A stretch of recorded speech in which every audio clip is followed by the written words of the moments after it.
You wake up in Nimrod's city and immediately regret your breathing choices. That means breathing kiln smoke until your nose feels lined with soot, hauling wet bricks until your shoulders beg for early retirement, and listening to a king act like the sky should really pay closer attention to him. It sounds impressive from far away. Up close, it smells like mud, sweat, bitumen, and a public works project designed by a man who has never once carried his own building materials. Hey guys, tonight we begin with Nimrod and the Tower of Babel. Like the video and subscribe. Dim the lights. Let's ease into tonight's journey together. Congratulations, you've just woken up in the world after the flood. The good news, humanity is still here. The bad news, humanity has immediately resumed making everything sticky, smoky, crowded, and deeply unpleasant. You open your eyes on a mat that feels like it was stuffed with reeds, dust, and private resentment. Your blanket is damp at the edges. Everything is damp at the edges. The air has that cold, swampy bite that creeps into your knees and settles there like it pays rent. Before you even sit up, you smell the morning. Wet clay, ash from yesterday's cooking fire, animal droppings, sour milk, human bodies that have worked hard and bathed rarely. And somewhere under all of it, a sweet, rotten smell from standing water doing whatever standing water does when nobody has invented proper drainage, and nobody, frankly, seems optimistic about inventing it soon. Outside, the settlement is already making noises. A baby crying. A goat yelling, like it has personally been insulted by creation. Donkeys snorting. Someone coughing up half a lung into the dawn. Someone else arguing before breakfast, which is bold, because everyone already smells aggressive, and now they're choosing to sound aggressive too. You duck out of the house, or hut, or mud arrangement with a roof, and your bare foot lands in something soft. Not mud exactly. Mud plus consequences. You wipe it on the threshold and tell yourself, this counts as problem solving. This is no polished empire with shining avenues and dramatic music swelling in the background. This is the raw early world, still half wild, half waterlogged, and entirely committed to inconveniencing you. The ground grabs at your feet. Flies arrive before your thoughts do. Your clothes are rough enough to exfoliate you against your will. People around you live packed close now. That's new enough to feel exciting and miserable at the same time. Families, animals, tools, baskets, grain, smoke, and gossip all share the same few cramped spaces. Privacy is not a concept. It's a fantasy. A ridiculous luxury right up there with soap that smells nice and walls that keep out insects. The old life of wandering still lingers in people's habits. You can feel it. Folks glance at the horizon like they're waiting for a sign to pick up and move again. Storm clouds still make everyone a little quiet. Too much rain is not weather anymore. It's a threat with a memory. And yet, something is changing. Word has spread through the lowlands, passed from cooking fire to work pit, from traders with cracked lips to shepherds with dust in their beards. There is a man people keep talking about, Nimrod. Even his name travels like it expects room to be made for it. He is the sort of man people describe before he arrives. Big in reputation, big in appetite, big in the way certain men enter history by making sure nobody else gets much elbow room. A mighty hunter, they say, which sounds rugged and heroic, until you remember hunting means blood under the nails, torn sandals, and dragging home carcasses while trying not to be trampled. But hunting is only the first trick. Plenty of men can kill animals. Nimrod has discovered the more lucrative sport of organizing humans. That's where things get interesting. And by interesting, I mean exhausting. You hear what he's doing long before you see it. He's gathering people, keeping them in one place, building actual cities, not just camps and clusters of huts, but places with walls, storehouses, work crews, smoke columns, and the constant noise of too many lives pressed together. For some, this sounds like safety. For others, it sounds like the moment freedom quietly packs its bags and leaves through the back door. You join the morning stream heading toward the work area, and now the city really introduces itself. It does not do this politely. Kiln smoke sits over everything like a bad mood. Mud sucks at your ankles. Men and women stomp clay with straw mixed in, over and over, making bricks with their feet like miserable human mixers. Children run errands carrying things too heavy for their wrists. Foremen shout with the serene confidence of people who have never once doubted their ability to make your day worse. Everywhere there are stacks. Stacks of wet bricks. Stacks of fired bricks. Stacks of reed bundles. Stacks of jars. Stacks of human obligations. The whole place feels like somebody decided to solve mortality with inventory management. And the bitumen. Oh, the bitumen. It bubbles up dark and sticky, and once it gets on you, that's your personality now. It clings to your hands, your arms, your clothes, the hair on your legs, the little cracks in your skin. You smell like a road repair project. Try scratching your nose and congratulations, your face is involved now too. Still, you can't deny the thrill of it. That's the annoying part. The city is filthy, loud, and ruled by schedules invented by a man with grand ideas and no visible blister history.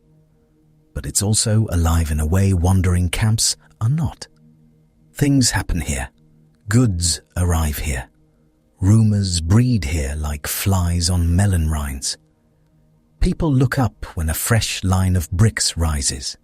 They stare at walls taking shape from mud and fire. They see height, permanence, a future that does not blow away with the next hard season. Even your tired little heart feels it for a second. Maybe this works. Maybe a man who can command thousands to build can also command chaos to calm down. Then you look around. You see the laborers with bent backs and cracked heels.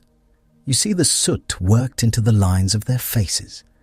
You see the way conversations stop when certain officials pass by. You see how everybody admires the city and fears the man whose will is baked into every wall. That's Nimrod's talent. He makes ambition feel like shelter. By midday, the sun turns the workyard into a griddle. Steam rises off fresh clay. Smoke stings your eyes. Your shoulders ache from hauling brick after brick, each one heavy enough to insult you personally. You drink water that tastes faintly of mud and strongly of compromise. Someone nearby laughs at a joke you miss because a donkey chooses that exact moment to relieve itself beside the kiln. And above all of it hangs the growing idea, wild and exciting and slightly deranged. This isn't enough. Not houses, not walls, not storehouses. Something taller is coming. Something that will rise above the plain and announce itself to the world, maybe even to heaven. In Nimrod's city, that kind of talk does not sound impossible. It sounds expensive, dangerous, and completely on brand. So there you are, feet caked in brick mud, lungs full of smoke, staring at a city clawing its way upward under the command of a man who has decided the human race should stop drifting and start stacking. From a distance, it looks magnificent. From where you're standing, it looks like everyone is one bad order away from dropping a brick on somebody's foot and starting a small revolt. And this is only the beginning. The air is warmer here, and worse. You leave behind the cool stone and dawn silence of that garden world, and the ground under your feet changes fast. It softens. It sucks at your sandals. Mud presses up between your toes with the intimacy of something that does not respect boundaries. The smell rises immediately. Wet clay, marsh water, fish rot, smoke, animal dung, and that rich, dark stink of land that has drowned before and might do it again. Before the tower, before the kingly swagger, there is a child growing up in a world that still smells faintly of judgment. You are in the generations after the flood now, where nobody treats rain like a charming inconvenience. A cloud bank on the horizon can ruin a meal. Thunder does not sound poetic. It sounds personal. Old men still stop talking when the sky darkens, and women glance at the door as if water might come shouldering through it with no warning, rude as a tax collector. The flood is over. Nobody acts like it's over. Every family has somebody who can point with a knotted finger and say, "My father knew a man who was there." My grandmother heard Noah speak. My uncle swore he touched old timber from the great vessel and cried for an hour afterward. Whether half these stories are true is anybody's guess, but they are told with the solemn confidence of people who have repeated them beside 100 smoke-blackened fires. You grow up hearing them until they crawl into your bones. Not as bedtime stories either, more like community trauma with livestock in the background. You hear about water-swallowing fields, hills, trees, houses, cooking pots, grinding stones, and people. You hear about animals packed shoulder to shoulder in a floating wooden box with all the fragrance that implies. For months, wet fur, stale hay, bird droppings, and elephant-level digestion stew together inside a sealed wooden box. Nobody leaves those memories feeling whimsical. So when Nimrod is born into this world, he is born among people who still flinch. He comes squalling into a house of mud brick and reeds, while smoke from the cooking fire snakes along the ceiling, looking for a way out. His mother is slick with sweat. The midwife has hands like old roots and a practical face that says she has seen enough childbirth to stop being impressed by any of it. A dog noses around outside. A goat complains nearby in that nasal, personally offended way goats have, as if this entire birth has inconvenienced her specifically. The child arrives into noise, heat, and old fear. You can feel the room. The floor is packed earth, cool in patches, sticky in others. Reed mats scratch your knees. A jar of water stands in the corner beside a basket of grain and a pile of laundry that smells like smoke, milk, and river mud. The walls sweat in the afternoon heat. Flies attend the event with appalling dedication. This is not the kind of birth anyone paints with soft light and tasteful drapery. This is ancient village delivery, which means blood, shouting, steam, and one exhausted woman wondering whether everybody could stop talking for 5 breaths. The baby is cleaned as best he can be, wrapped in rough cloth that feels like being swaddled in a sack, and handed over to a world still very tense about weather. Outside, life goes on in the lowlands. The settlement huddles on slightly raised ground because everyone has become obsessed with the difference between dry and almost dry. Houses lean against one another like tired relatives at a funeral. Reeds from the marsh are bundled for roofs, mats, baskets, sleeping rolls, and just about anything else human desperation can weave. Children run barefoot through lanes of trampled straw, ash, and things no one has had time to clean up properly. Privacy is a myth. Personal space is a fantasy. You hear everything. Babies crying, couples arguing, someone hacking up phlegm before sunrise, someone pounding grain with the kind of rhythm that makes you want to lie down in a ditch. Cooking fires start before dawn and leave their signature on everything. Your clothes smell like smoke. Your hair smells like smoke. The baby smells like milk and smoke. Even the bread smells faintly of smoke, because apparently the whole village has agreed to become one large, slow-roasted inconvenience. This is the world Nimrod learns first. He learns it with his skin. Air thick and damp enough to wear. Mosquitoes whining near his ears at dusk like tiny airborne curses. Mud that dries on your calves and cracks like cheap pottery. Reed splinters in the fingers. Sweat running down the spine. Wool tunics scratching the neck. Sandals that survive about as long as a ripe fig in a hungry household. Childhood here is not precious. It is survival with interruptions. You are old enough to walk? Excellent. Carry this. Hold that. Chase those birds away from the grain. Watch the fire. Stop your brother from eating mud. No, not that basket. That basket leaks. Ancient family life is less a gentle developmental journey and more a permanent emergency staffed by short people.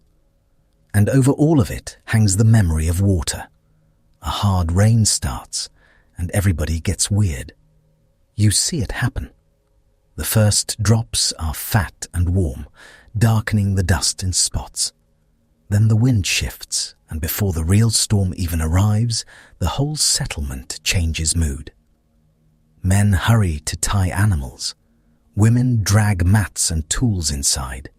Children are yelled at with unusual volume. Somebody starts checking the channels dug around the huts. Somebody else is already muttering a prayer with the speed of a man trying to file paperwork before disaster arrives. The rain comes down hard. On the roof, it sounds like fists. Inside, the house turns close and steamy. The fire sulks. Smoke curls low and mean, because the damp air will not let it rise properly. So now your eyes burn, and the baby coughs, and everyone smells like wet wool, wet reed, wet dog, and human anxiety. Water leaks in from one corner, because of course it does. It always leaks from a different corner, just to keep things interesting. Nobody sleeping through this is sleeping well. You lie awake, hearing runoff gurgle, mudslide, donkeys stamping, and thunder rolling over the flat land like heavy furniture being dragged across heaven. Every old story wakes up in the dark. Every grandfather who claimed to know someone from the Ark suddenly sounds a lot more believable. Morning arrives with puddles, churned filth, and the universal village question: how much of our stuff floated away this time? That is the emotional climate of Nimrod's childhood. The world feels recoverable, but not safe. So people gather. They gather kin, animals, tools, grain, stories, grudges. They build close because open land feels exposed. They count jars. They count suns. They count spears. If you've lived through a catastrophe or even inherited one second-hand until it sits in your chest like a stone, scattering starts to feel like death wearing a polite smile. The lowlands do not help. These plains spread wide and deceptively generous, cut with rivers that feed life and threaten it in the same breath. Reed marshes hum with insects. Frogs make a racket at dusk like drunk little priests. Fish stink in woven traps by the bank. Waterbirds flap up in a panic every time some child blunders too close. The soil is dark and rich when managed, sticky and vindictive when not. So everyone wants control of it. That is where the pressure begins. At first, it looks practical. You need ditches, you need bunds, you need storage pits raised above damp ground. You need workers to cut reeds, shape brick, move baskets, drive stakes, watch flocks, clear channels, and keep an eye on the neighbors, because the neighbors have eyes too and are not admiring your irrigation technique out of pure friendship. One family digs, another family claims the runoff. One clan grazes animals, another says the animals trampled seedlings. A stand of reeds gets cut, and suddenly 3 households are in a screaming match over whose grandfather slept nearest that patch first. Civilization is arriving, but in the early rough draft. Nothing is standardized. Nothing is calm. Everyone is one bad harvest away from turning a boundary disagreement into an intergenerational blood feud. Nimrod grows up listening to this soundtrack. Not songs. Shouting. Shouting over water rights, grazing land, brick clay, marriage arrangements, theft, insult, and whether somebody's pig-like child broke somebody else's grain jar on purpose. Men stand chest to chest in the mud, jabbing fingers. Women shout from doorways with the precision of seasoned artillery. Children watch everything, because children are little information thieves and never miss useful chaos. The lesson gets learned early. Loud wins, not always, but often enough to leave a mark. The strongest man gets room made around him. The one who can wrestle, threaten, haul, strike, hunt, and endure gets looked at differently. People still complain about him behind his back naturally. Humanity has never lacked that spiritual gift. But they also step aside when he comes through. A boy notices. Nimrod notices. You see him in those years, all knees and elbows at first, moving through alleys slick with refuse and rainwater. He's not born with a crown. He's born into the same scratchy clothes and smoky air as everyone else. His tunic is coarse and badly mended. His feet toughen early. His hair holds the smell of outdoors and cooking fires. He eats what everyone eats: barley cakes, onions, lentils, whatever can be trapped, gathered, traded, or dragged home before it spoils. Breakfast is not a lifestyle experience. Breakfast is survival paste. Sometimes it's warm grain mash with enough grit in it to make your teeth file themselves down in protest. Sometimes it's bread so dense you could patch a wall with it. Sometimes there's sour milk, which is exciting until you realize exciting is not the same as pleasant. If fish are plentiful, everything smells of fish. If goats have kidded, everything tastes faintly of goat.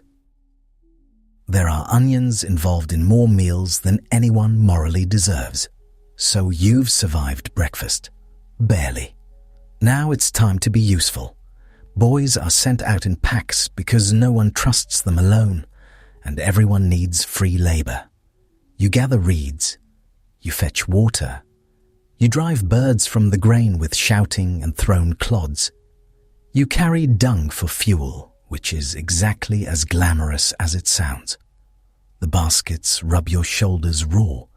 The marsh sucks at your ankles. Gnats orbit your face as if you've signed some invisible contract agreeing to become their lunch. You come home striped with scratches and smelling like a burned stable. And still, all around you, the adults are measuring strength. Can he lift? Can he run? Can he take a blow? Can he keep his feet in mud? Can he stare down a dog? Can he throw a stick straight? Can he work all day and still stand upright at dusk instead of folding into the nearest heap like wet laundry? In a world this uneasy, competence is not admirable in the abstract. It is oxygen. The old men tell flood stories. The younger men tell stories about surviving men. That difference matters. Around the evening fires, while flatbread chars and children doze with soot on their cheeks, people trade the names of men who fought off raiders, killed a boar, dragged someone from a river, stood guard all night, broke up a brawl with one hand, or crossed disputed pasture without getting themselves murdered. Reputation forms in these circles the way mud forms on a hemline. Quietly, then all at once. A boy listens. He hears what gets respect. It is not gentleness. Gentleness is lovely, but it does not keep jackals out of the goat pen or cousins off the canal embankment. Wisdom gets some admiration, yes, especially if an elder can settle a quarrel before blood appears. But even wisdom is easier to hear when it arrives in a body broad enough to make everyone nervous. Strength starts to look holy, not because anyone sits down and writes a manifesto about it.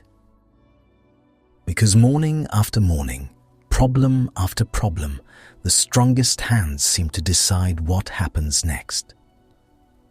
The flood has left everybody with a permanent case of never again, and never again turns people practical in ways that are not always pretty. Build higher, gather more, train the boys harder, watch strangers longer, trust slowly, strike first if you have to, smile if convenient. Nimrod learns these rules before he can name them. He watches men test each other for sport and status, wrestling in the dirt outside the settlement, contest throws with spears cut from straight young wood, races across uneven ground where one stumble means skinned knees and a mouth full of grit. Boys imitate them immediately, because of course they do. Human civilization lasts about 9 seconds before someone turns survival skills into an unofficial league table. You see Nimrod among them. At first, he gets knocked flat like everybody else. He comes up muddy, angry, and breathing hard, with a split lip and eyes bright as if humiliation itself tastes interesting. Some children shrink after a beating. Some sulk. Some become experts in not standing where the fist is going. But this boy keeps returning with the irritating persistence of a burr in a sandal. He gets bigger. That solves a lot. Years pass in the lowlands, and his body starts doing what certain bodies do in stories like this. Shoulders spread, hands thicken, forearms knot with work. He can carry what others carry and then some. He walks into the marsh with a reed knife and comes out with bundles enough for 2 roofs. He lifts baskets of wet clay that make other boys curse creatively. He learns where to place his feet in mud, how to move weight, how to drive force through his hips, how to keep his balance while someone else is trying very hard to remove it. His mother notices first in the boring domestic way. The water jars look smaller in his hands. The firewood stack empties and refills faster when he is around. The younger children stop climbing on him so casually because he has become all elbows, impatience, and accidental collisions. The tunics need letting out. Sandals wear through at absurd speed. Feeding a growing boy is like tossing grain into a storage pit and hearing no echo. His father notices in a different way. The boy can now do a man's job badly, which is the beginning of doing it well. He can stand beside older workers in the fields and keep pace until midday. He can shoulder a hoe. He can help drive stakes into wet ground with a wooden mallet that jars the bones up to his teeth. He can help patch flood damage after a storm, slapping mud into breaches while rainwater still dribbles down his back and everybody around him smells like panic and silt. Work teaches him what the world rewards. The village praises beauty now and then, but beauty cannot move stones. A clever joke gets laughs, but laughter does not stop a canal from breaching. A nice singing voice is pleasant at supper, but no one is naming fields after it. Strength, though. Strength earns extra glances. Strength gets called over. Strength gets handed the heavy end without discussion. Strength becomes the answer before anyone has finished asking the question.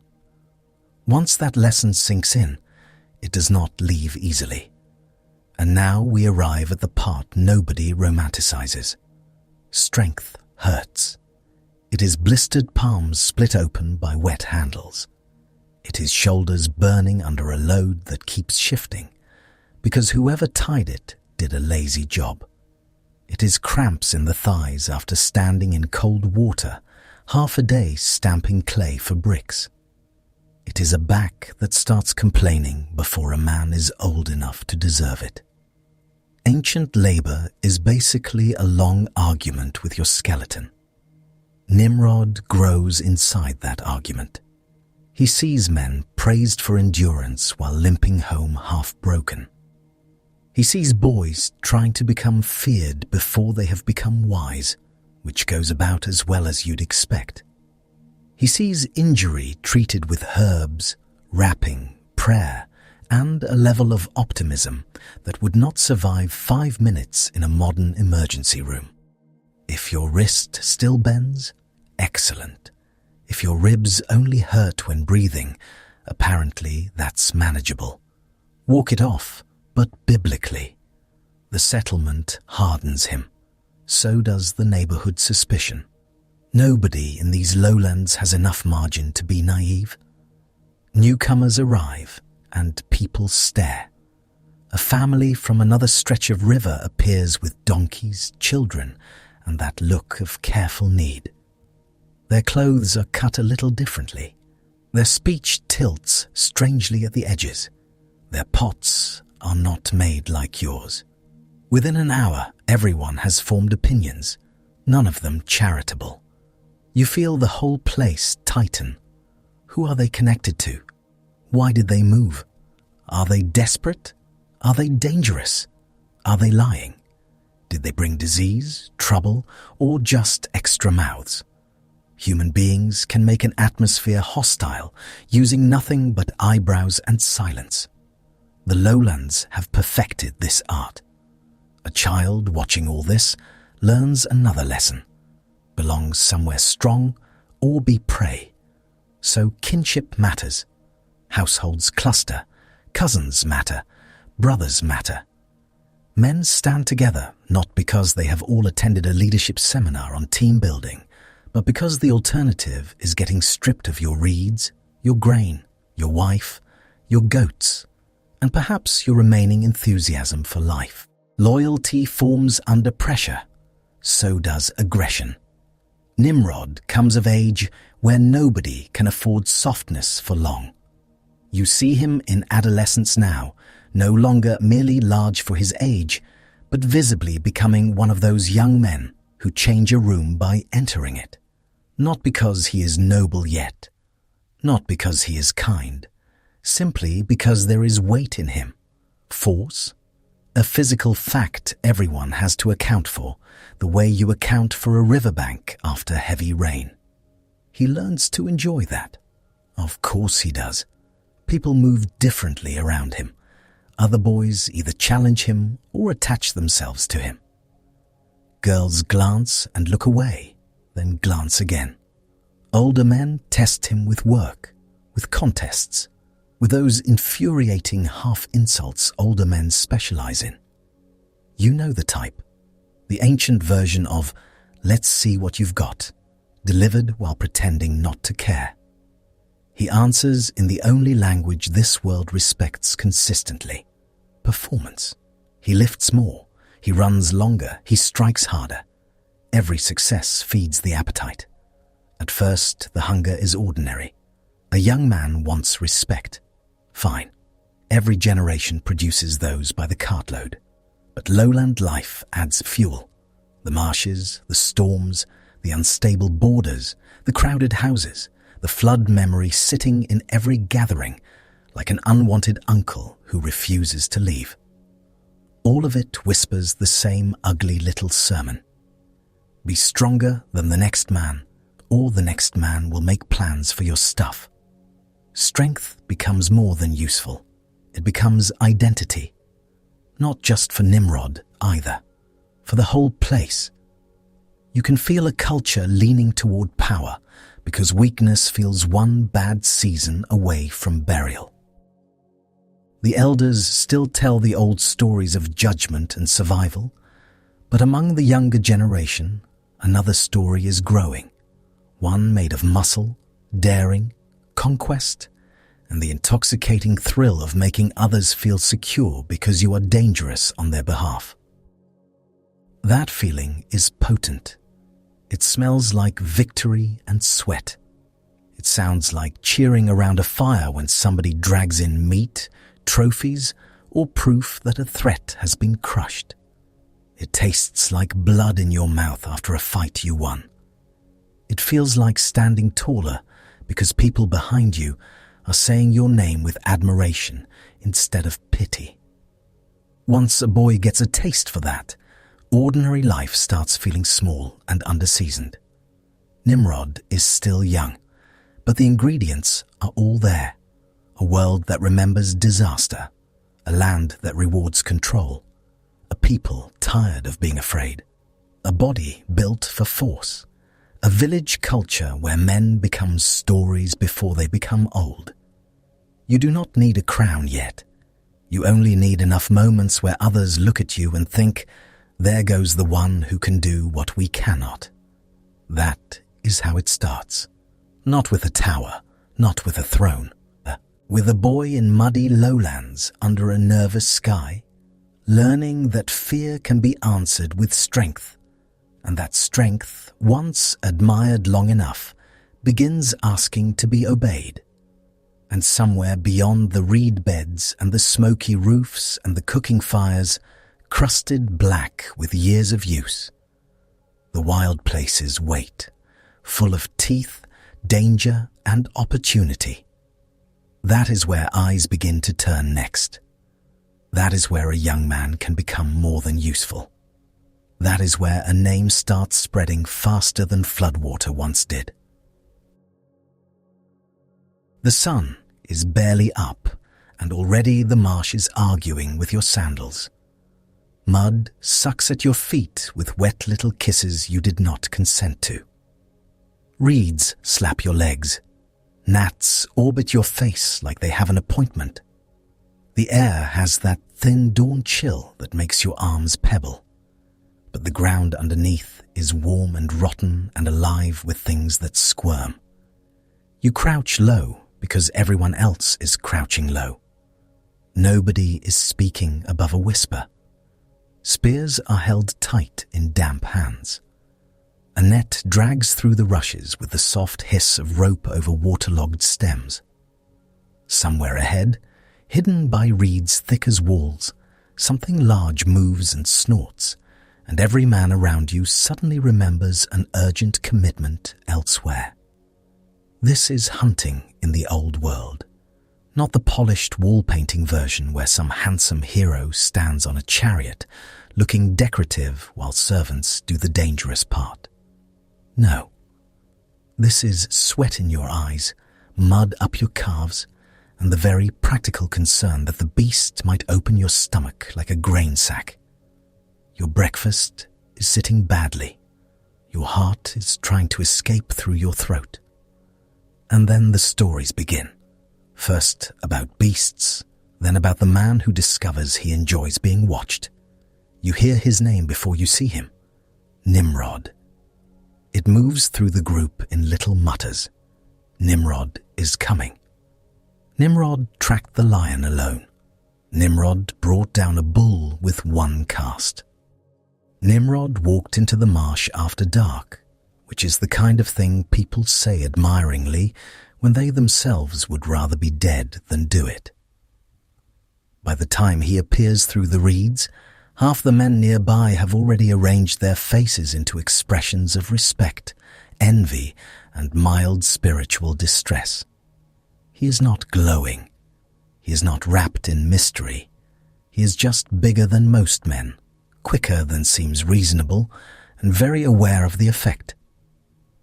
His hair is tied back with a strip of leather darkened by old sweat. His legs are streaked with mud. One sandal is half repaired with cord and looks one bad step away from retirement. There is dried blood on his forearm that may be his, may be an animal's, and may be from yesterday, because bathing is not exactly a daily luxury in a camp that smells like smoke, fish guts, and communal anxiety. But he carries himself like the marsh belongs to him. That gets attention. He does not whisper the way the others do. He leans close, points with 2 fingers, and gives orders in a low voice that assumes obedience. You go left. You circle wide. You wait for the rush. He says it as if your legs are extensions of his own plan. Men twice his age nod like chastened apprentices. Nobody likes that. Everybody notices it anyway. Ahead, the reeds shudder again. This time the sound is heavier. A boar. You know it before you see it because of the smell. Rank, hot, wild, a walking wall of bristle and rage. Then comes the grunt. Short, ugly, offended. The sort of sound a creature makes when existence itself has become personal. A boy to your right tightens his grip too hard and drops his spear. The spear lands in the water with a splash, loud enough to start a war. Every head turns. The reeds explode. The boar bursts out in a spray of mud and water, all tusk and muscle and homicidal determination, and in one beautiful instant, every man's carefully rehearsed courage falls completely apart. Someone yelps. Someone runs the wrong direction. Someone else freezes with the expression of a man who has just realized his last good decision was staying in bed. The boar charges. You do not stand nobly. You stumble backward into a clump of reeds and nearly sit down in 3 inches of swamp. Your hand slips on your spear shaft. Mud splashes your knees. The boar barrels through the line like an angry cart with teeth, and one man goes down with a scream as tusks rake his thigh and open him from hip to knee. Then Nimrod moves. Fast. Annoyingly fast. He comes in from the side, not straight on, because he is brave but not stupid. He plants one foot on a hummock, drives his spear behind the shoulder, and throws his full weight with it. The shaft bows. The boar shrieks. For a second, the animal keeps going anyway, dragging him half a step through the muck, and you think, well, that's that. Everyone will be talking about him in the past tense now. But he twists. Hard. The spear punches deeper. The boar crashes sideways into the reeds, thrashing, spraying black water and weed slime over everyone within reach. One man catches a full stripe of swamp filth across the face and stands there blinking as if reconsidering every life choice. Nimrod grabs for a knife, lunges in, and ends it up close, with both knees in the mud and blood soaking his hands to the wrists. Nobody cheers yet. They wait the way people always wait after violence, just to make sure the thing on the ground is truly finished and not preparing one final, deeply insulting surprise. The boar twitches, shudders, stops. Then the noise starts. Men shouting, laughing too loudly, slapping each other's shoulders with the relief of the newly ungored. The injured man is dragged up the bank, pale and swearing, while someone tears cloth for a bandage that will almost certainly stick to the wound later in a way that ruins his whole afternoon. Blood mingles with swamp water. Flies arrive with miraculous speed because apparently they are the most efficient creatures on earth. Nimrod stands. He is soaked to the thighs, streaked with black mud, and spattered with fresh blood. He looks like the marsh tried to eat him and failed. He plants one foot on the dead boar because of course he does, and for one long moment he just lets everybody stare. You can feel it happening, that little shift. The air changes when a crowd decides somebody is not merely useful, but remarkable. It is not logical. It has almost nothing to do with hygiene, thank God, or nobody in this age would ever qualify.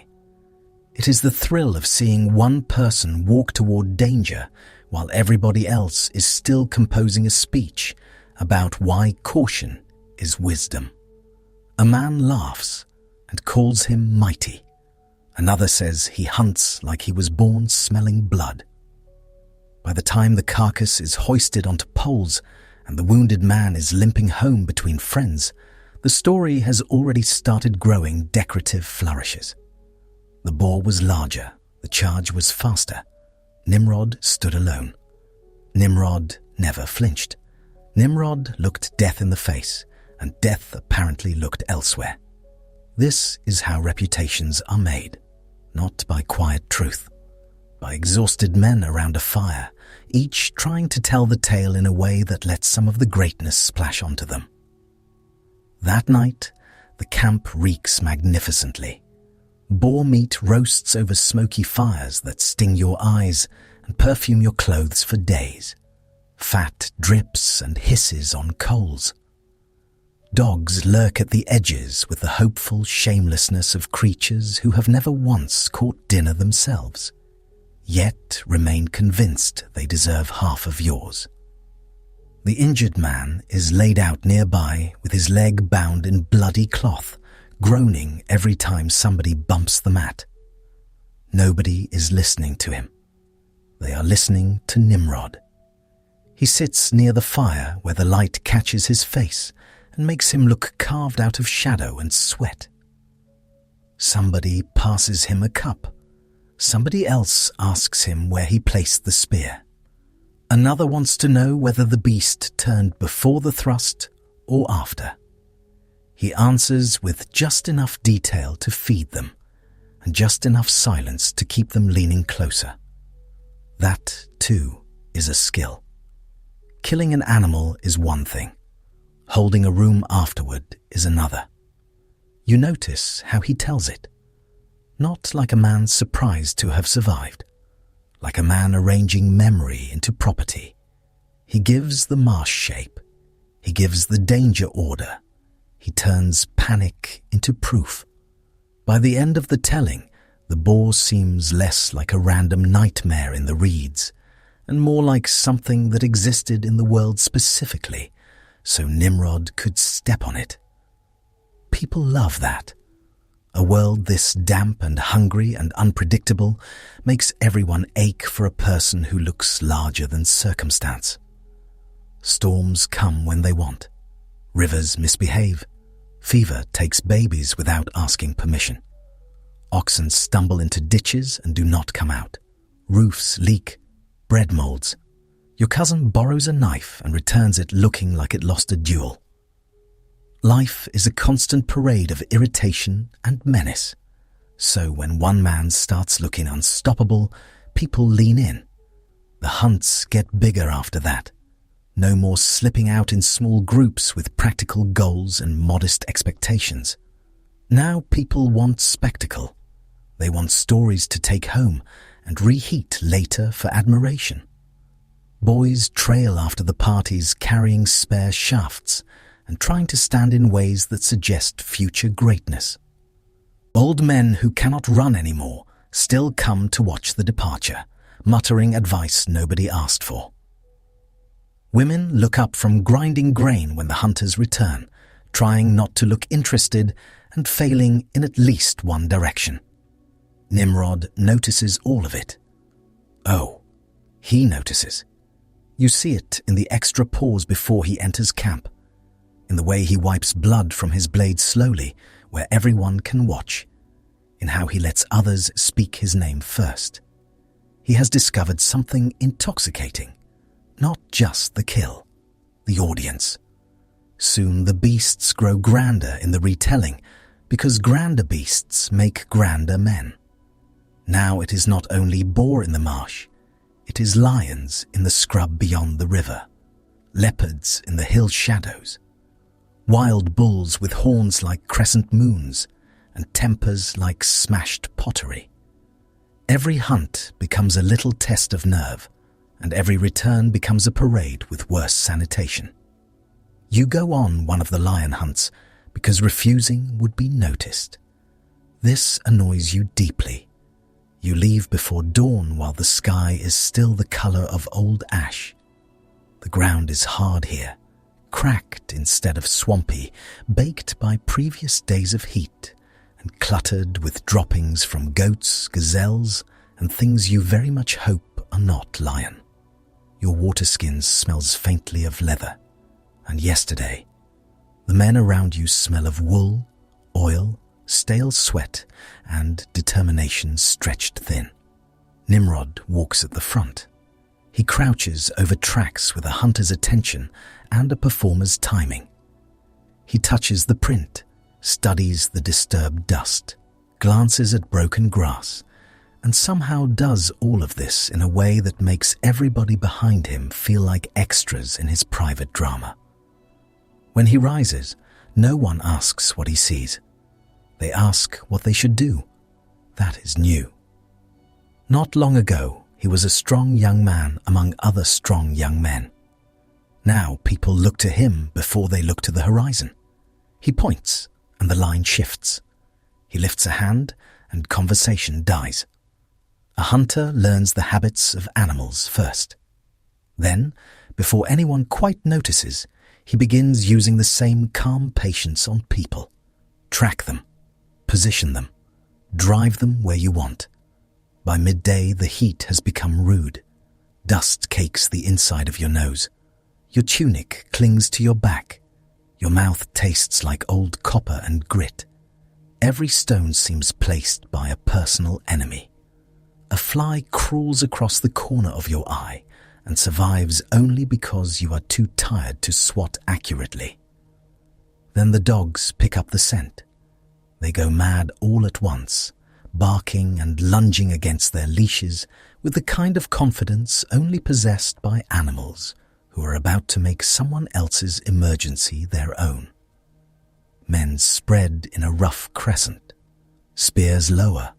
Shields come up, though half of them are little more than stretched hide over wood and inspire exactly zero confidence. The lion bursts from a patch of low thorn.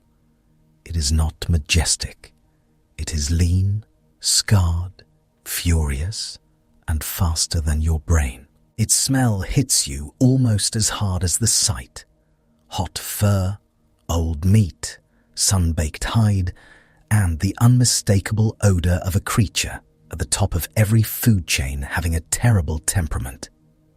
It roars, and the sound is less noble king of beasts and more giant cat discovering the world has failed to arrange itself acceptably.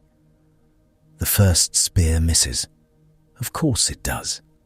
The second skims the shoulder. A dog yelps. Men scatter sideways with all the dignity of dropped laundry. The lion launches at one of the younger hunters, hits him high and slams him flat. There is a scream. Arms, claws, dust, absolute chaos. Somebody falls over a bush and loses both sandal and self-respect in one motion. Nimrod charges straight toward it. Again, incredibly annoying.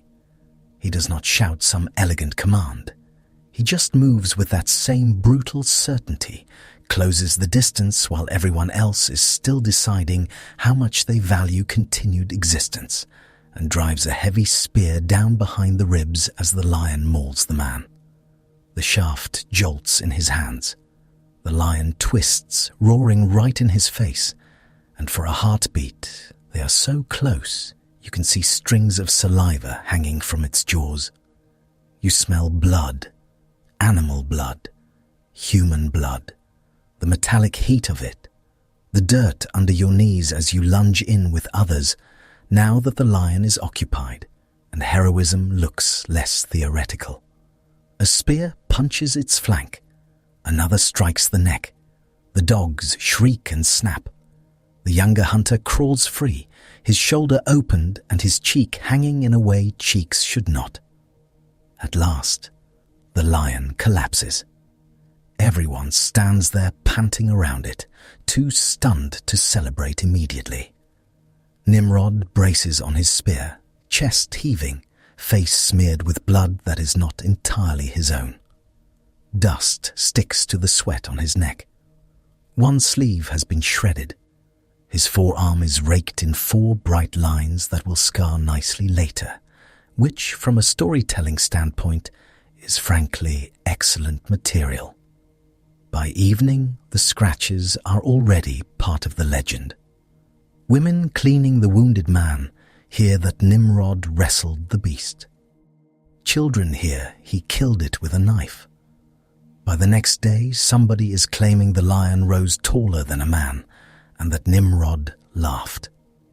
Laughed, as if anyone in that moment was doing anything but trying not to die in public.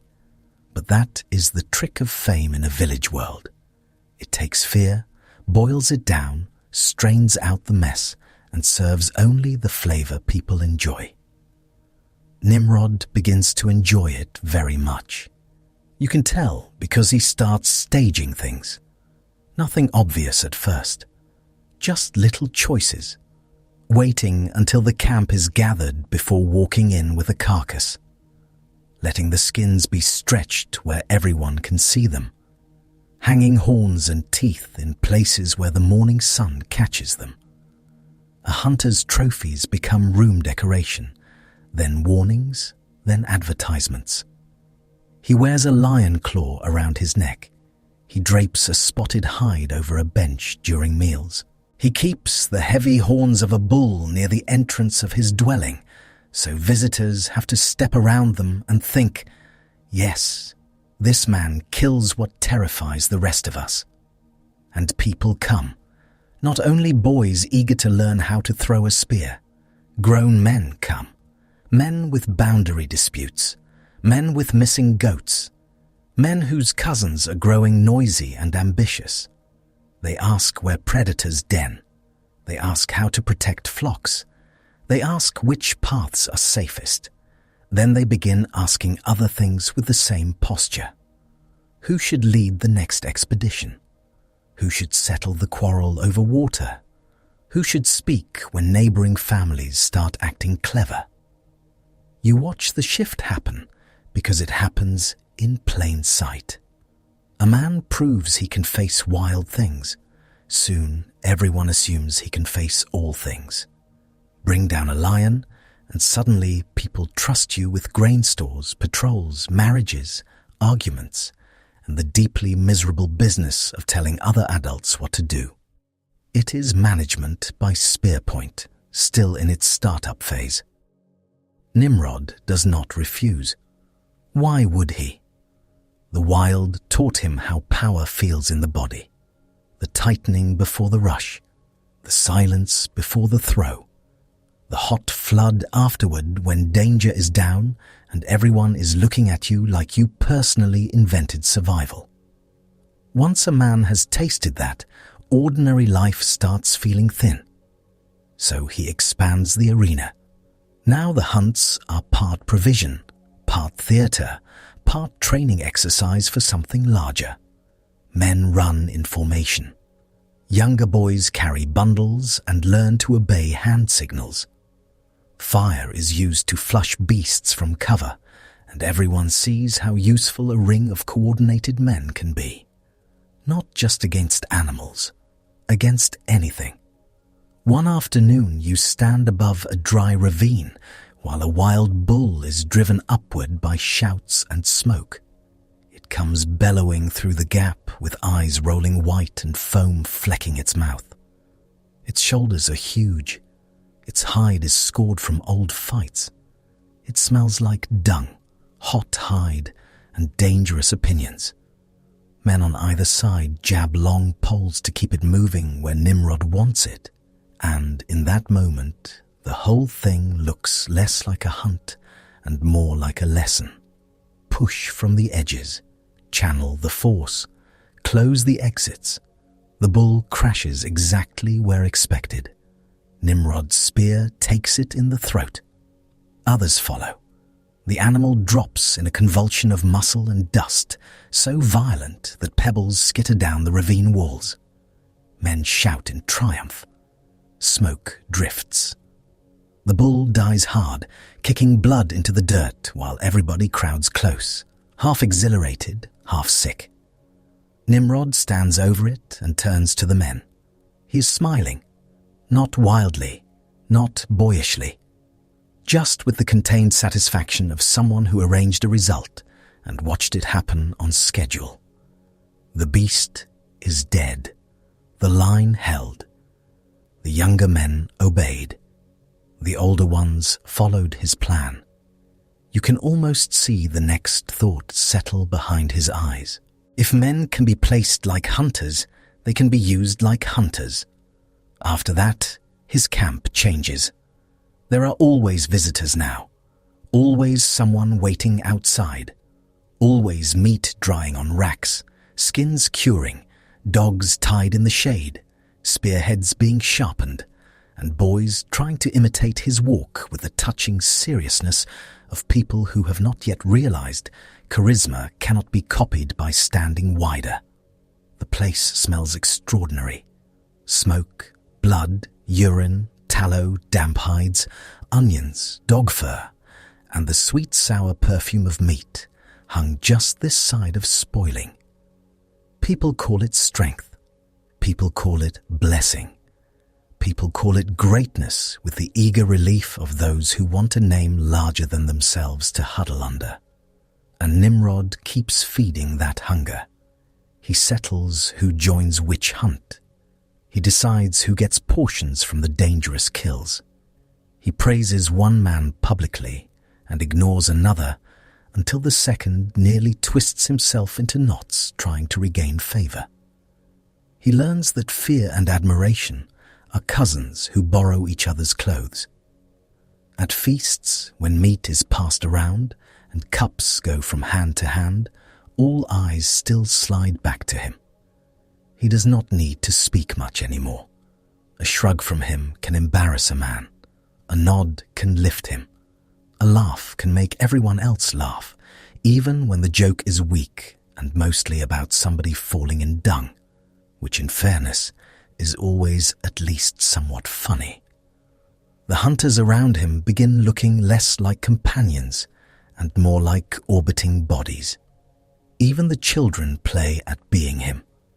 They chase each other with sticks in the dust, shouting his name as they pretend to kill imaginary lions. They drag dead reeds through camp like trophies. They plant their feet on clumps of mud and grin while smaller children admire them. That is when you know the thing has lodged itself properly. Greatness has become imitation before it becomes memory. By now, he no longer enters a room unnoticed.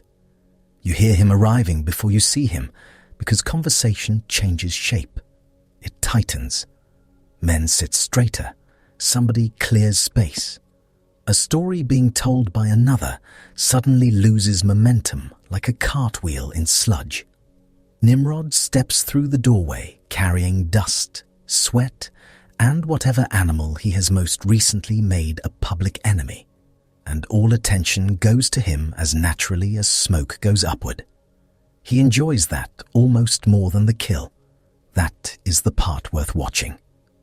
The beasts gave him his first stage. Claws and tusks made his name heavy. Blood made it vivid. But once the crowd begins gathering, the real hunt changes. It is not only lion or boar now. It is loyalty. It is dependence. It is the delicious discovery that a camp can be made to lean toward one man the way grass leans toward wind. And in a world still raw from flood and fear, leaning starts to feel very close to kneeling. By the time the next season turns and the reed beds thicken again, nobody speaks of Nimrod as just another hunter.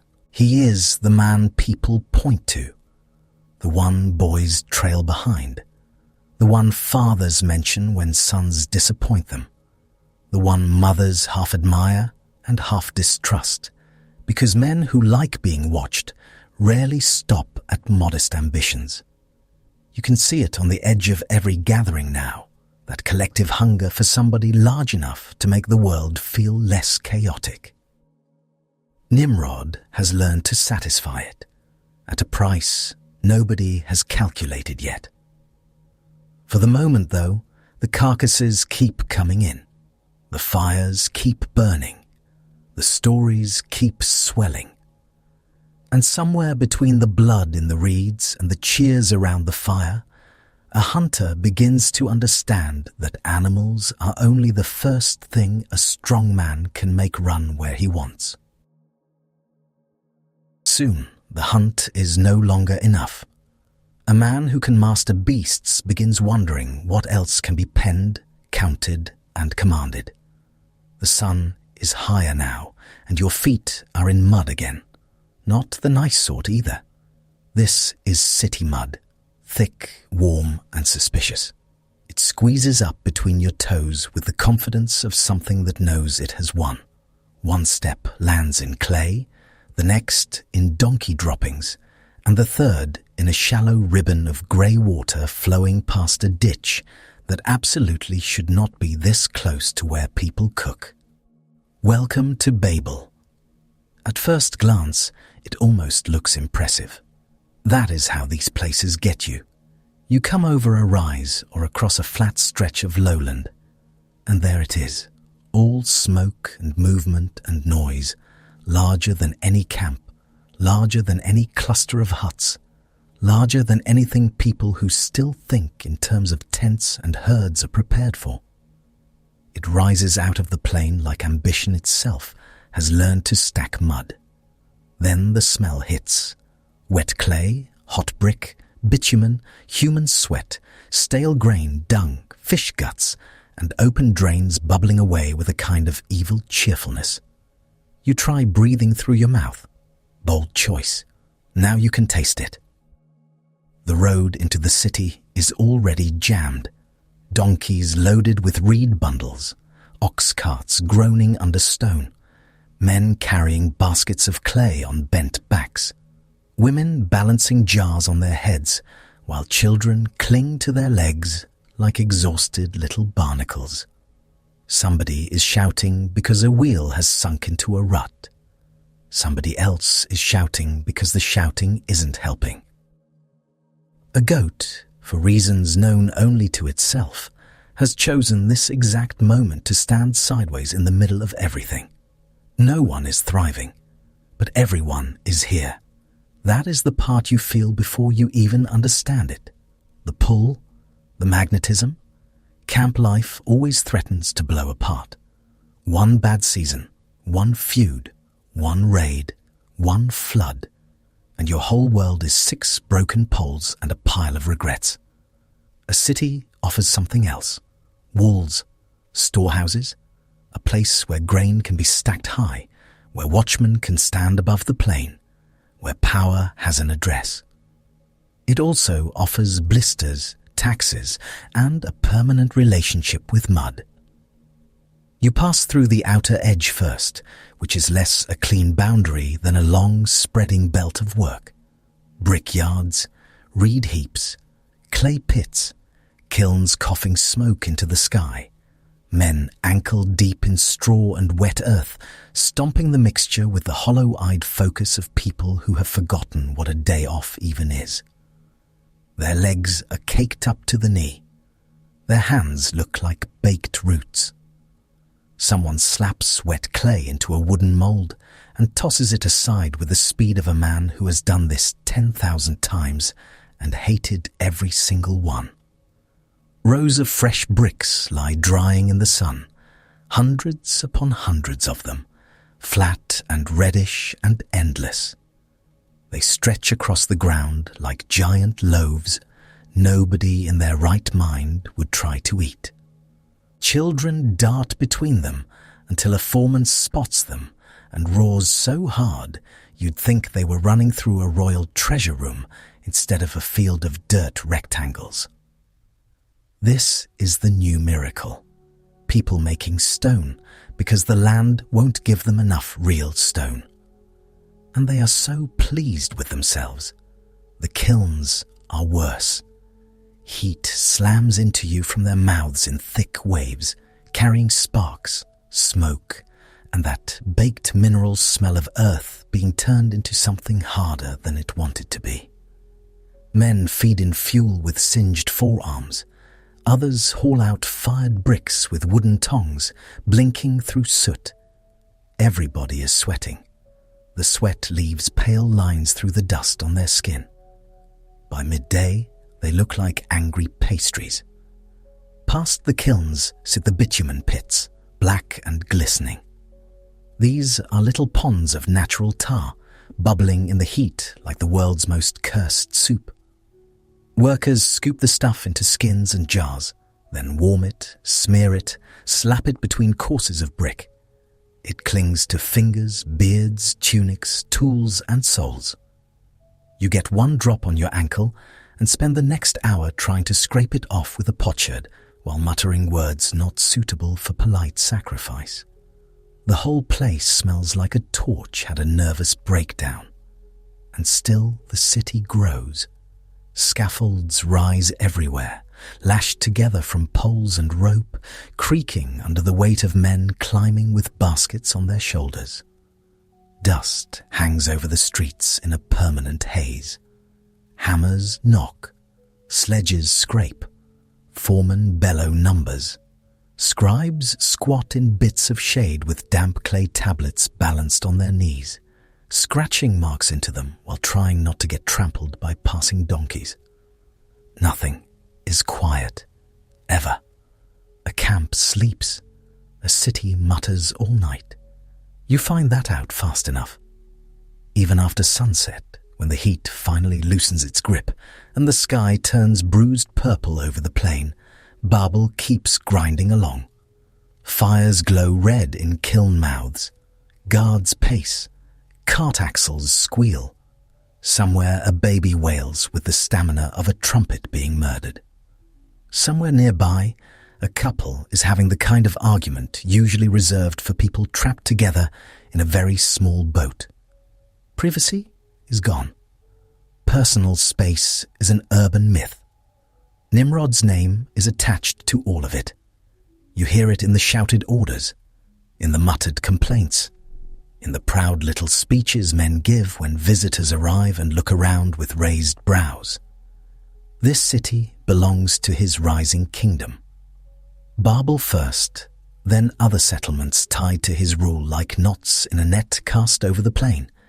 Erech, Akkad, Calneh, one place feeding another, one road to the next, one man at the center, or trying very hard to be.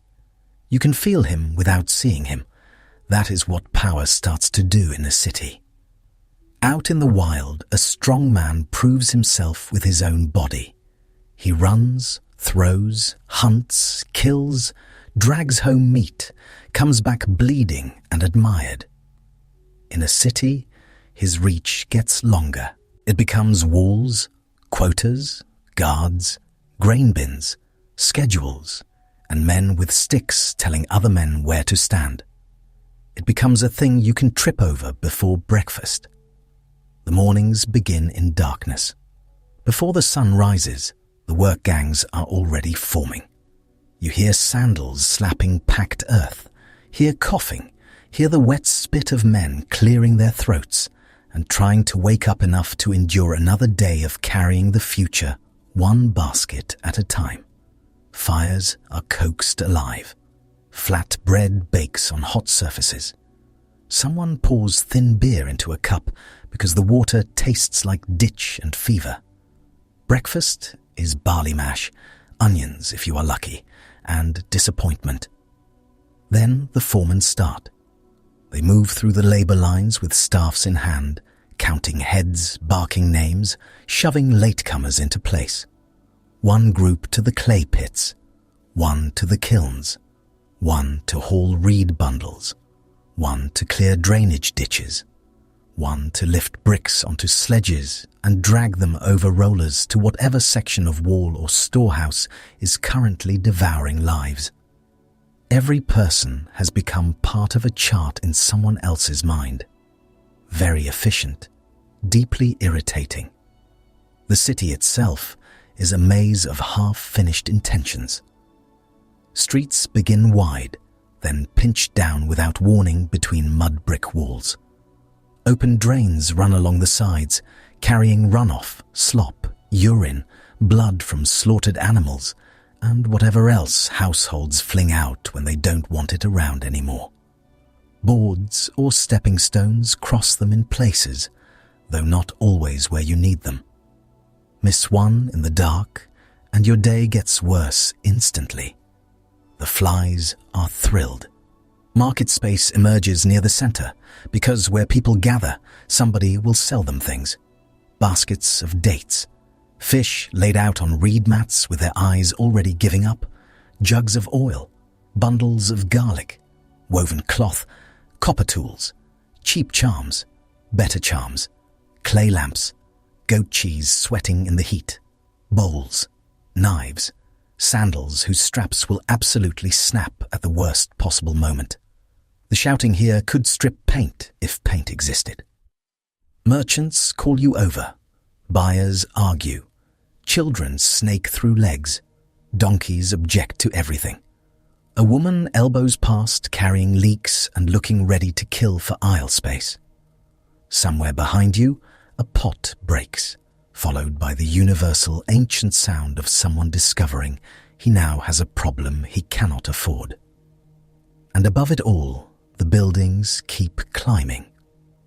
At first, these are practical structures. Storehouses with thick walls to keep grain dry and guarded. Workshops lined with jars, tools, and woven goods. Barracks for men who answer to other men. Administrative rooms where tablets pile up and everyone smells faintly of clay dust and self-importance. But even now, before the great tower project takes over every horizon and every conversation, you can feel the upward itch. Nobody builds just to store grain for long. A city wants to be seen. So platforms rise, gatehouses thicken. Walls are repaired, then heightened, then decorated.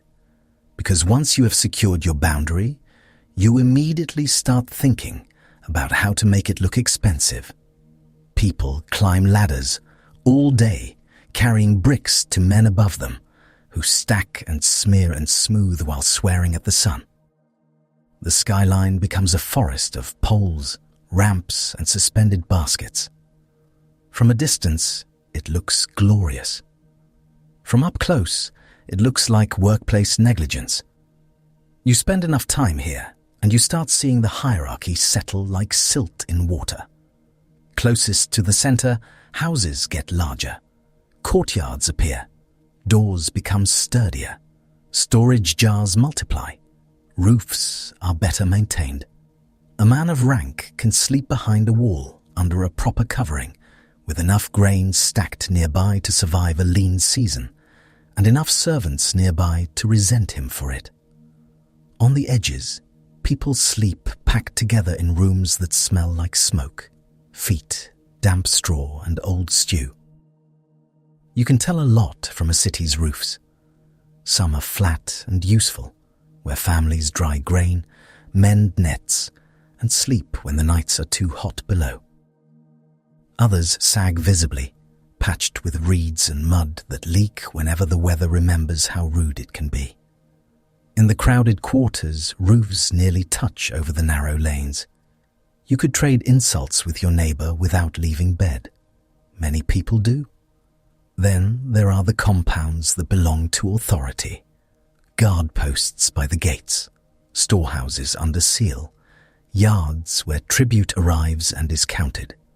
You watch sacks of grain come in from the surrounding land, jars of oil, woven goods, livestock, timber floated or dragged from farther away. It all gets measured, marked, stacked, watched. Nothing says civilization like discovering your harvest now belongs partly to a man you've never eaten with. The scribes are always there. Thin men, broad men, neat men, sweaty men, all crouched over clay tablets with styluses in hand, recording amounts and names while trying to ignore the smell. Their fingers are astonishingly delicate for people working inches from goat urine. They impress marks into wet clay with the concentration of jewelers and the social charm of tax audits.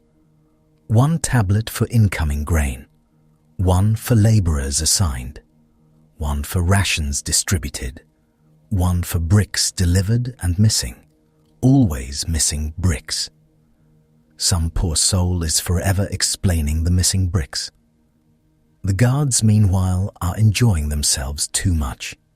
Spears in hand, they stand at doors, gates, stairways, and storage rooms with the posture of men who were handed a stick and instantly decided they were the sun's deputy. Their tunics are sweat-stiff. Their beards smell of oil and lunch. They stop carts, check seals, glare at workers, and develop very strong feelings about lines. A city teaches you to wait in lines.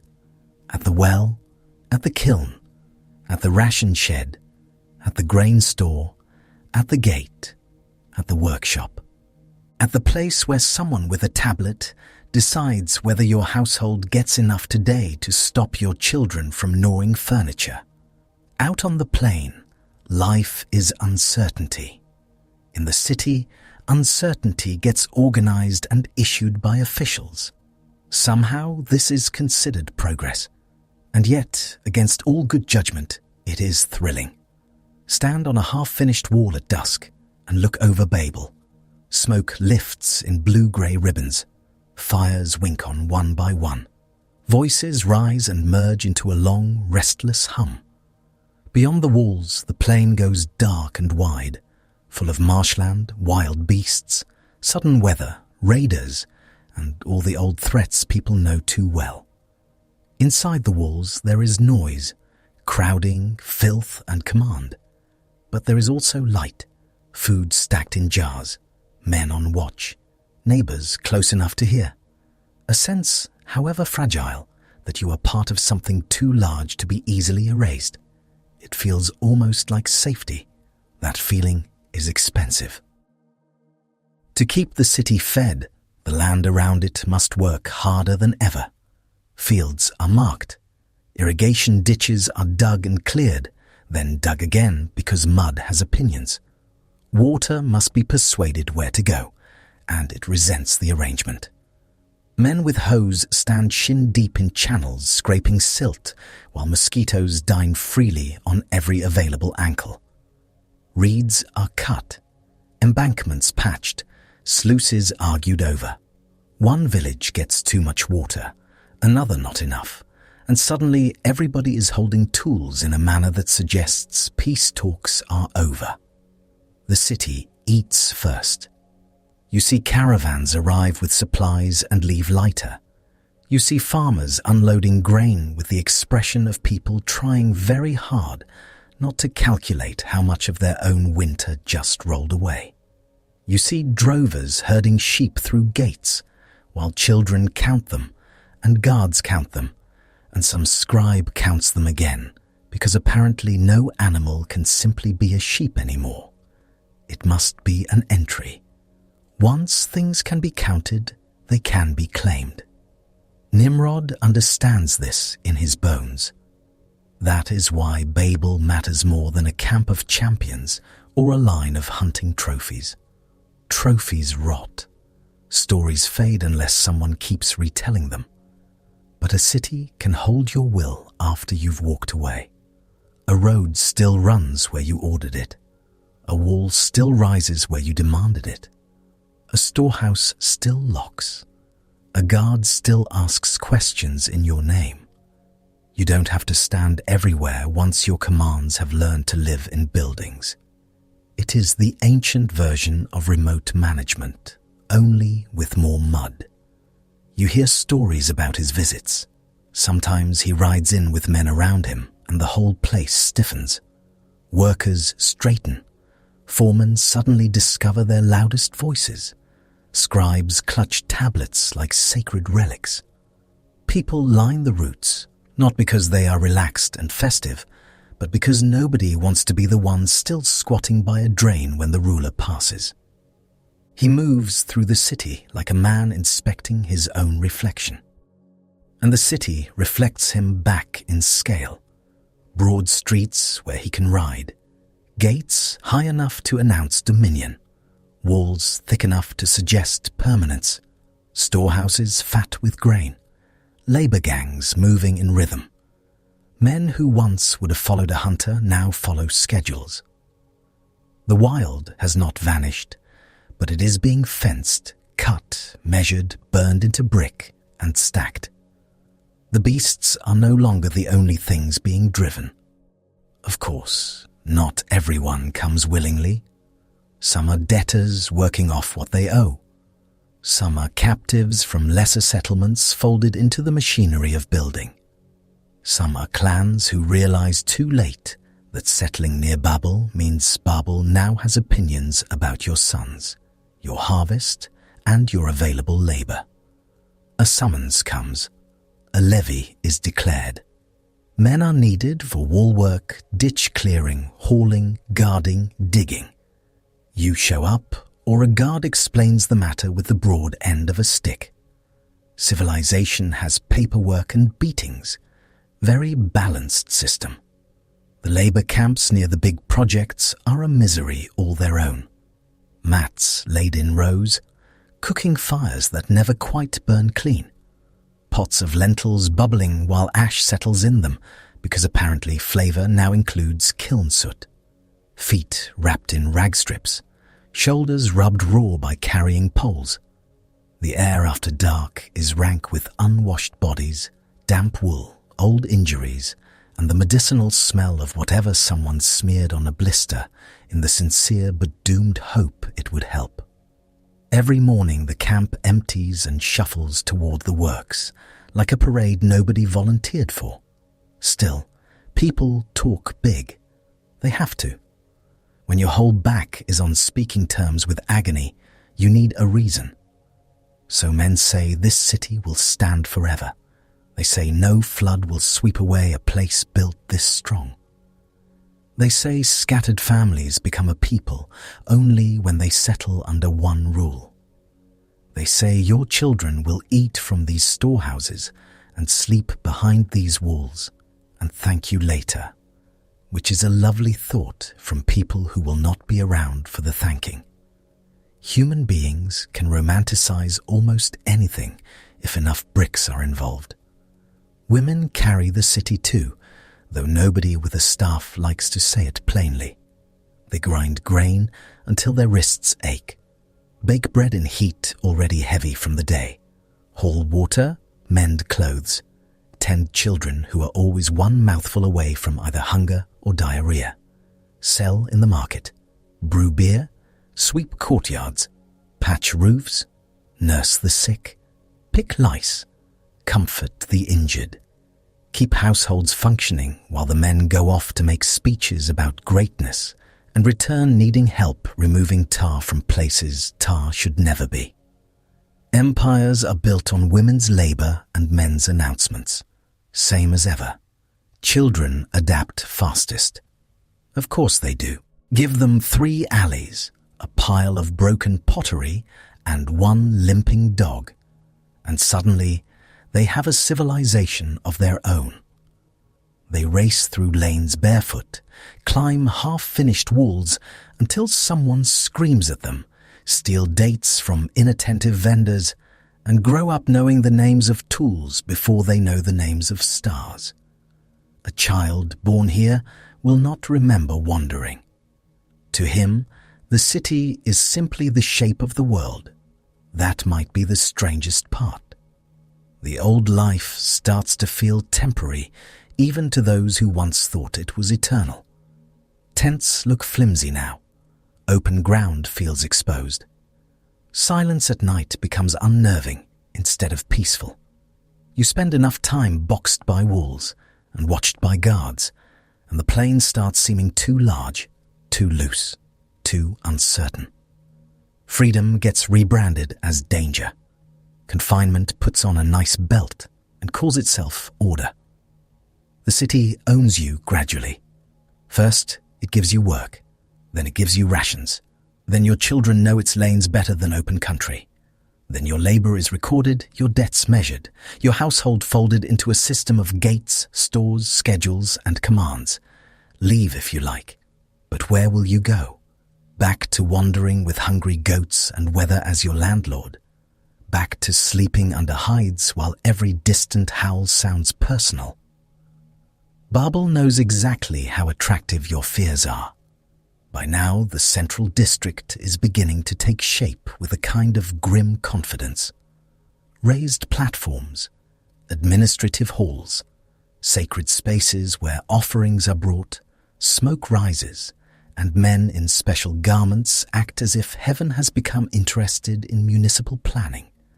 Drums sometimes sound during rituals. Incense tries its best against the surrounding odors and loses heroically. Priests lift hands. Animals bleat in ways suggesting they have concerns. Religion in the city starts dressing like power. That matters because once a city begins to imagine itself protected, not just by walls, but by divine attention, everything gets bigger. Every brick laid can be called devotion. Every command can be wrapped in solemn language. Every demand for labor can be sweetened with the promise that this work is not merely practical, but glorious. Never trust a project that calls your exhaustion holy while someone else keeps the keys. Babel is getting ideas. The roads between Nimrod cities improve bit by bit. More traffic, more mess, more goods moving under guard, more messengers, more standard measures. More expectation that villages, fields, and families will orbit these urban centers instead of drifting as they please. A kingdom is becoming visible in brick and ledger marks, one load at a time. You can almost watch the net tighten over the plain. It does not feel like a net at first. It feels like belonging. That is the genius and the horror of it. Nobody wakes one morning and says, "Yes, I would love to trade my unregulated misery for supervised misery under a mud brick authority structure." No, they come because there is food, because there are walls, because their cousin already works here, because the floods are frightening, because a hunter became a ruler and seemed too strong to ignore, because when enough people move in one direction, staying behind starts to feel like volunteering for extinction. And so, Babel swells. The lanes get denser, the drains fuller, the walls longer, the storehouses broader, the schedules tighter, the shouting more specific. Men who once knew every bend of a river now know the inventory of a kiln yard. Women who once packed camp in an hour now live by neighborhoods and wells. Children can navigate the city by smell alone, which is both impressive and deeply troubling.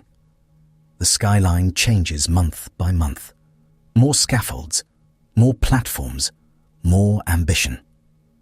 You stand one evening near the center where the ground has been marked, leveled, measured, and argued over. Teams move back and forth with stakes and cords. Foremen confer. Scribes note dimensions.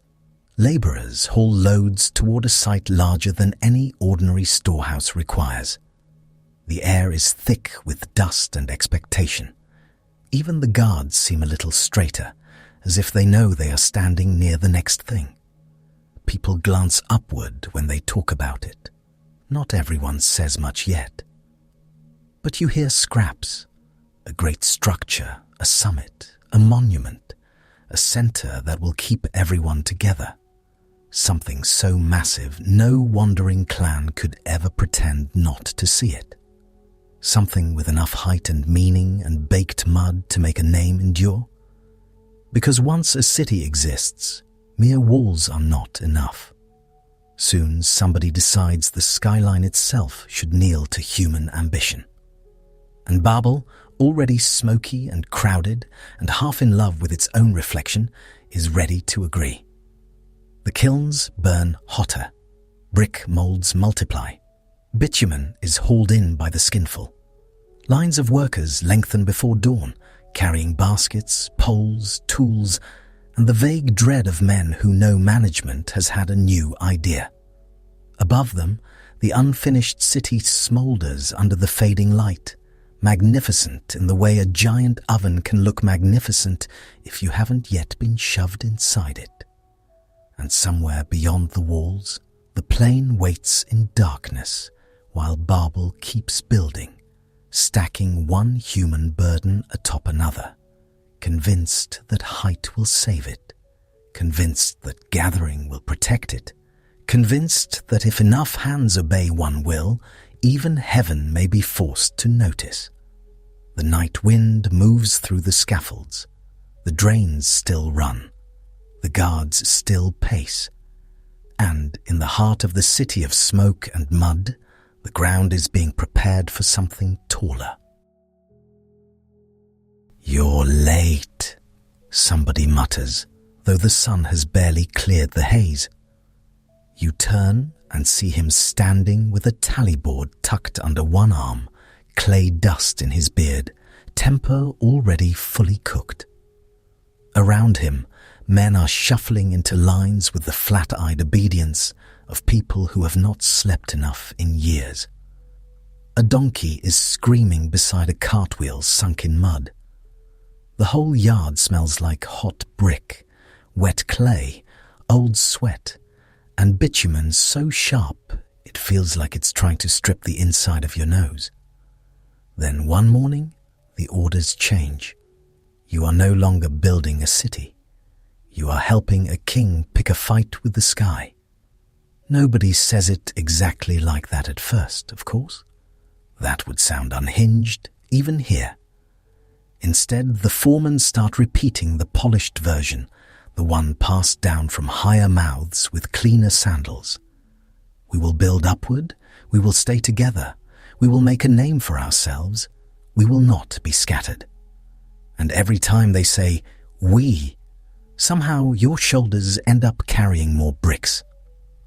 By midday, the news has spread through every kiln yard, every ration line, every alley where labourers squat on their heels, gnawing onions and stale bread. The tower is happening.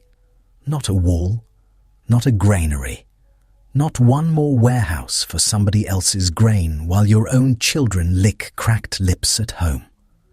A tower. A thing so high the whole plain will have to look at it and feel small. A monument, they say. A stairway, some whisper. A fist, others say quietly, when no overseer is near. You stand in the assembly ground with everyone else, while one of Nimrod's officials climbs a platform of stacked bricks and speaks like a man who enjoys hearing his own voice bounce off labouring faces. He talks about strength, unity, destiny, permanence. He talks about making a name that will outlive floodwater and storm and death itself. He talks about the shame of wandering, the danger of scattering, the weakness of little families scratching out a life in reed huts and mud yards. He does not mention your blistered hands once. The crowd murmurs anyway. You feel it moving through them like a change in wind. Fear first. That old fear. The one everybody inherited from grandparents who still woke at night from rain sounds. Nobody wants to be scattered. Nobody wants to vanish into open country and become a lonely little household with 3 goats, 2 sick children, and a horizon full of strangers. A giant project feels safer, even when it absolutely is not. The official lifts both arms, and men around you start cheering because cheering is easier than thinking and much less likely to get you hit. You cheer too, a little late, because every face nearby is turned the same direction and nobody wants to be the only one standing there like a suspicious turnip. A tower sounds impressive. A tower sounds permanent. A tower sounds like the kind of thing future generations might point at and say, yes, our people were important. A tower also sounds like several more years of lower back destruction. That part is less advertised. By the next week, the whole district around Babel has changed shape. Kilns multiply like a rash. Brick molds are everywhere. Clay pits become crowded with men stomping mud, straw and water together until the mixture sucks at their ankles like something alive. Boys haul baskets. Women patch tunics stiff with dust. Scribes sit under shade cloth, scratching marks into tablets, while guards pace nearby, pretending they're not also sweating through their belts. Nothing in your life gets cleaner. It just gets taller. The tower site itself is chaos with ambition attached. Trenches cut the ground, ramps creep upward, scaffolds lean in every direction with the confidence of a drunk man insisting he is fine. Everywhere you look, there are piles of baked bricks, stacks of reed mats, jars of water gone warm before noon, and black troughs of bitumen gleaming in the heat like the world's worst soup. The smell deserves its own throne. Hot tar, donkey dung, human sweat, kiln smoke, and the greasy burnt stink of bitumen bubbling in vats. It clings to your skin. It gets in your hair. It settles into your tunic so thoroughly that even after washing, you still smell like a roofing disaster. You rub your hands together, and they stick. You wipe your face and leave a black streak across your forehead like some kind of miserable war paint. Very heroic. Very grand. The first time you help carry fresh-fired bricks from the kiln yard to the tower ramp, you nearly drop one on your foot. The thing is hotter than anger and heavier than a bad decision. Men move in lines, passing loads hand to hand, shoulder to shoulder, trying to keep rhythm, because rhythm is the only thing standing between order and 100 smashed toes. An overseer walks beside the line shouting counts, not useful counts, furious counts. Faster, as if faster were a number. The kilns roar all day. Their mouths glow red-orange even in sunlight, fed constantly with brush, reeds, dung cakes, whatever burns hot enough and long enough. The firemen look half-cooked themselves, their eyebrows singed, their forearms freckled with little burns, their eyes streaming from smoke. Every few moments, someone coughs so hard it sounds medically significant. Nobody gets sent home. You learn the work in layers. First the clay pits, then moulding, then drying, then firing, then hauling, then stacking, then hauling again. Because apparently one of the main principles of early civilization is making the same object change location 17 times before sunset. The mud sucks at your calves. The straw scratches your forearms. The brick edges chew through the skin at the base of your fingers. By the end of the day, your palms are striped with raw red ridges and dotted with little embedded grains that refuse to leave. You hold your ration bowl with dignity anyway. At evening, the line for food coils past the storage yard and around a wall that radiates heat back at your face.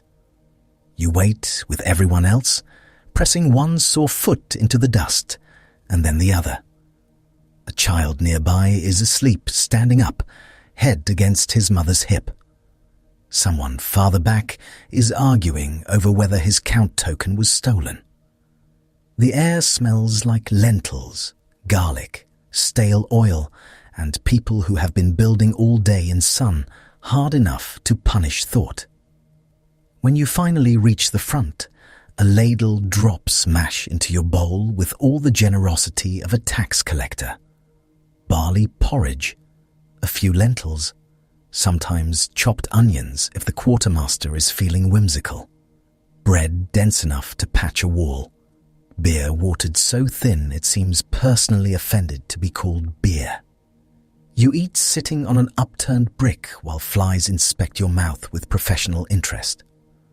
Above you, the tower base widens, level by level, and people stare at it the way they stare at fire. Because for all the misery, there is something thrilling about it. That is the ridiculous part. You hate this work. Your shoulders throb. Your lower back feels like it has been beaten with a shovel. You have bitumen in places bitumen was never meant to go. Yet when the sun hits the rising courses of baked brick and the structure throws its shadow longer each week across the plain, you feel it. That little pulse of savage pride. You are part of something enormous. Human beings are extremely vulnerable to this sort of nonsense. The speeches continue every few days. Nimrod himself appears sometimes, or maybe not always him, but a man close enough to power to wear confidence like perfume. When he comes, the foremen suddenly start washing their faces, the guards stand straighter, and everybody is told to look busy, which is honestly insulting, because nobody here has sat down since spring. Drummers beat a rhythm. Standards flap overhead. Dust hangs in the air like a curtain. Then the great words begin again. We build so we will not be forgotten. We build so the nations will tremble. We build so our strength will remain. We build so heaven itself will see what men can do when they are one people with one purpose. We build so no flood, no wind, no wandering future can erase us. You listen, sweating through your tunic, and part of you is moved despite yourself. Another part wants more onions in the ration stew. Nimrod, when you see him, does not look like a man troubled by his own building materials. He rides close to the works with guards fanning around him, bronze flashing, beard oiled, expression carved out of certainty. He surveys the ramp and the labor gangs, and the kiln smoke with the calm satisfaction of a man who has never had to scrape bitumen off his leg hair. Men lower their heads as he passes. Some cheer, some just keep breathing carefully. He has the presence of a storm that knows it is admired. He dismounts only once while you're near enough to watch. A foreman kneels. Scribes lean in. Nimrod lays his hand on a fresh-set brick, as though blessing it, or claiming it, or threatening it. Hard to tell. He speaks a few words you can't hear over the wind and the labor noise, but everyone around you reacts instantly, like dogs hearing a whistle. More shouting, more movement, more teams redirected to the upper ramp. By sunset, your arms are trembling. So much for royal inspiration.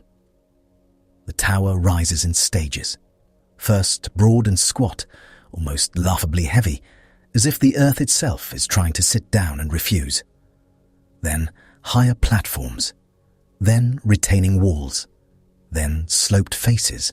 Then ramps wrapping and climbing so workers can drag materials upward. The higher it gets, the more dangerous everything becomes. A dropped brick from above does not improve anyone's afternoon. Men below keep glancing up at the scaffolds with the nervous look of people working under a ceiling made of poor communication, and the shouting never stops. Lift, turn, bring mortar, more bitumen.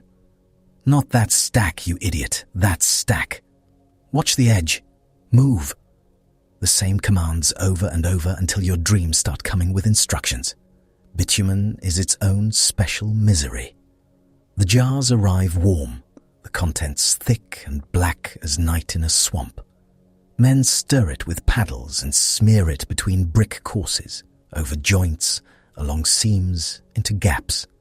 It gets under your nails and stays there like a grudge. It cakes in the creases of your knuckles. It spots your legs. It catches dust and straw and insect wings, and turns them all into one permanent sticky insult. You cannot touch your face without consequences. You do anyway. By noon, every day, half the work gangs look like they lost a wrestling match with a chimney. One poor man wipes his nose with the back of his hand and spends the rest of the shift wearing a black stripe across his upper lip, like a deeply tragic moustache. Another sits on a fresh daub of bitumen during the meal break and has to walk home looking like he has personally offended a roofing god. Everyone laughs. Then everyone goes back to work, because laughter does not reduce quotas. The tower changes the city around it too. That is what a project like this does. It eats everything nearby. More grain diverted, more labor counted, more donkeys requisitioned, more reeds cut, more wood hauled, more families pressed into service. Potters make storage jars for workers. Rope makers cannot keep up. Sandal straps snap faster than they can be repaired.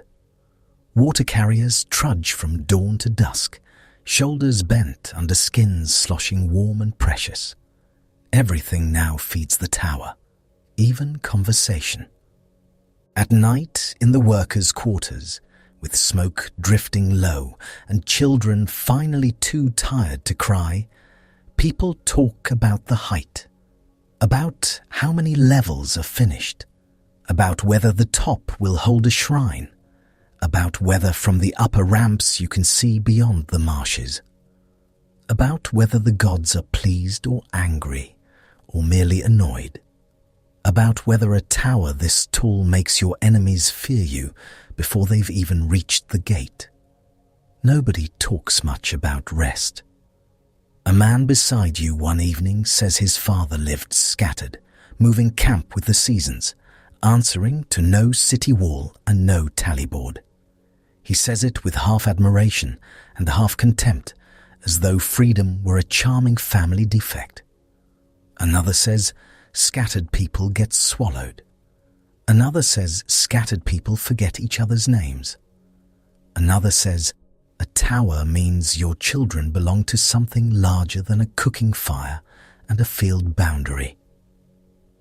You scrape the last of your porridge from the bowl and stare at the silhouette rising beyond the roofs. Belonging is a strong drug. So is fear. That old terror of scattering sits inside everybody like a stone in the stomach. The flood stories did not leave these people. You hear them in every sudden silence when thunder rolls far away. You hear them in the way eyes lift to clouds. You hear them when old women spit into dust and mutter blessings over babies. Being spread out feels like being vulnerable. Being many little households instead of one gathered mass feels like inviting disaster back through the front door. So when Nimrod's men say, "Stay together, build higher, make one name," the words sink deep, even into people who should absolutely know better. There are festival days attached to the project now. Of course there are. Nothing says totally normal labor system like mandatory celebration. Musicians are brought in. Oxen are slaughtered. Beer is distributed in larger jars. Priests climb the lower platform and wave smoke from censers while chanting over the fresh brickwork. The crowd surges and shouts and points upward, as if the whole thing were less a construction site than a national mood. For one afternoon, everyone gets to pretend this is joy. The meat is greasy and glorious. You tear at it with black-streaked fingers and feel fat run down your wrist. Drums pound. A group of boys dances in the dust until somebody falls and takes 3 others with him. Women laugh. Old men squint upward. Nimrod stands visible above the crowd, framed against kiln smoke and afternoon glare, and the people roar his name as though volume itself were devotion. Then the next morning, you are back in line before sunrise. Unity, it turns out, is exhausting. The higher courses require new teams. You get moved to ramp hauling, which means leaning forward under a load while your calves burn and your lungs start filing complaints. The ramps are packed earth and crushed shard, slippery with loose dust in the dry and slick as a fish spine when damp. Men pull sledges of brick upward with ropes that bite deep into the shoulder. Others brace behind with poles. Nobody looks dignified. Everybody smells terrible. At one turn in the ramp, a man's sandal sole tears clean off. He takes 2 more steps before realizing it, then skids, shouts, and goes down on one knee while the sledge behind him lurches sideways. Bricks spill. One clips your shin.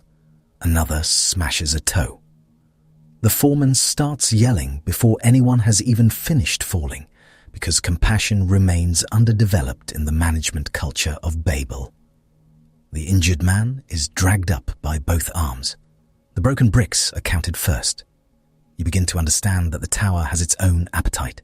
It wants clay, straw, firewood, labor, time, knees, backs, sleep, marriages, tempers, songs, and eventually names. Men become functions: handlers, haulers, mixers, lifters, guards, record keepers, feeders of kilns, smearers of bitumen, replacements for yesterday's limping guy. The speeches are all about making a name, but the work itself is very efficient at rubbing individual names down to a nub. You feel this and do not say it aloud. A mouth can get a person into remarkable trouble. Still, there are moments, tiny, dangerous moments, like when you reach an upper level near sunset and look out over Babel. The canals glint bronze red. The roofs cluster close. Smoke rises from cook fires in 100 thin columns. Beyond the city, the plain stretches and stretches until the horizon blurs in heat. From up there, the people below look small, and the whole kingdom appears held under your eye. You feel powerful for half a breath. Then a foreman barks for mortar, and the feeling dies on schedule. But that half-breath matters. That is part of the tower's trick. It gives ordinary people a stolen taste of height. Not enough to free them, just enough to keep them invested. You climb, and for a moment the wind touches your face cleanly above the usual stew of city stink. You can see farther. You can point and say, I helped build this. I was here. My hands are in these walls. My sweat dried in these joints. It is very hard not to mistake participation for glory. The priests encourage this with alarming enthusiasm. They start speaking of ascent, of nearness, of a place lifted between earth and heaven. Their robes smell better than yours naturally, but even they cannot escape the bitumen haze entirely. You watch one elegant holy man step over a work trench and nearly lose a sandal in the mud, which improves your afternoon considerably. Even sacred language comes with dirt on it here. One evening, a preacher of sorts addresses a crowd at the base and points upward through the scaffold maze. He says, men were not made to crouch low forever. He says, a united people can rise where scattered families sink. He says, heaven is not so far from those bold enough to approach it. He says the tower will stand as witness that mankind is no longer content to hide in fear after old judgments. The crowd shouts approval. You think privately that heaven, if heaven is paying attention, is about to receive the world's largest mud notice. Because that is what this is, really. A gigantic baked clay announcement. Dear upper realms, please be advised that we have stacked enough rectangles to feel important now. Kindly update your records. Signed, the Plain of Shinar. It would be funnier if your shoulders didn't hurt this much. Weeks become months. Seasons lean. Dust gets in your teeth every day. Your tunic gains permanent grey patches where clay never quite washed out. The skin at the base of your thumb hardens. Old blisters turn to calluses. New blisters appear anyway because human skin is slow to learn and management is fast to demand. Your sleep fills with ladders, ramps, and shouted numbers. The tower keeps rising. Its shadow starts reaching farther across the city at different hours, sliding over courtyards, market stalls, roof lines, and wash lines where nobody's laundry is actually clean. Children point at it. Strangers approach along the roads and see it before they see the gates. Merchants start using it as direction. Turn left at the giant human ego. Continue past the ramp full of sweating men. If you reach the bitumen yard, you have gone too far. Babel is proud of itself, and unnerved by itself too. You hear both tones in the marketplace. One woman boasts that her sons work on the upper levels and can see storms coming days away. Another mutters that no good comes from provoking heights. A potter says the tower means permanence. A shepherd passing through says it looks like a brick disease.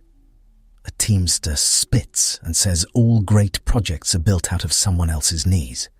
Then he buys onions and moves on. The city inhales all this and keeps building.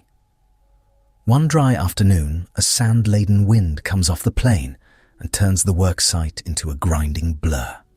Dust gets under your eyelids, in your ears, between your teeth. Men wrap cloths around their mouths and look like angry laundry. The foremen keep the lines moving anyway, because apparently if the sky itself throws debris at Babel, the proper response is to carry on and call it determination. You drag bricks upward, half-blind. By the end of the shift, your sweat has turned the dust and bitumen on your skin into a crust like low-quality pottery. You scratch your forearm and produce a line of mud-black grit. Your tongue tastes like fired clay. Your knees creak when you stand. The man beside you laughs without joy and says, "Someday our grandchildren will thank us." You look at him. He has bitumen in his eyelashes. This seems optimistic. Still, there are nights when the tower catches moonlight and becomes something eerie and beautiful despite itself. The upper edges glow pale. The scaffolds cut dark lines across the sky. Oil lamps move along the ramps like tiny stars dragged by tired men.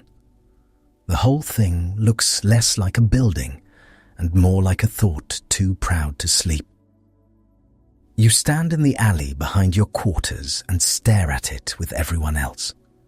No one says much, because the thing is becoming more than labor now, more than architecture, more than a king's vanity with excellent publicity. It is turning into a shared belief, a baked brick promise against chaos, a guarantee that if you all pile yourselves high enough, close enough, loud enough, you can keep disaster at bay and memory under control. You can almost feel the city praying to its own reflection. And that is when the confidence gets really strange.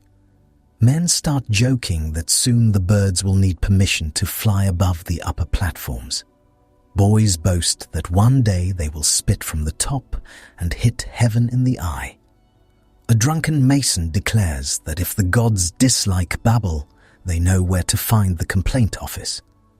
Everybody laughs too hard at that, because bravado sounds best when fear is sitting nearby pretending not to listen.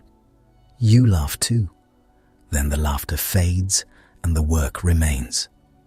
Another inspection day, another speech, another stack of bricks, another tally, another shoulder burn from the hauling rope, another meal wolfed down while sitting in dust beside men too tired to gossip, another patch of skin rubbed raw, Another morning beginning before the air has decided whether to be cool or cruel.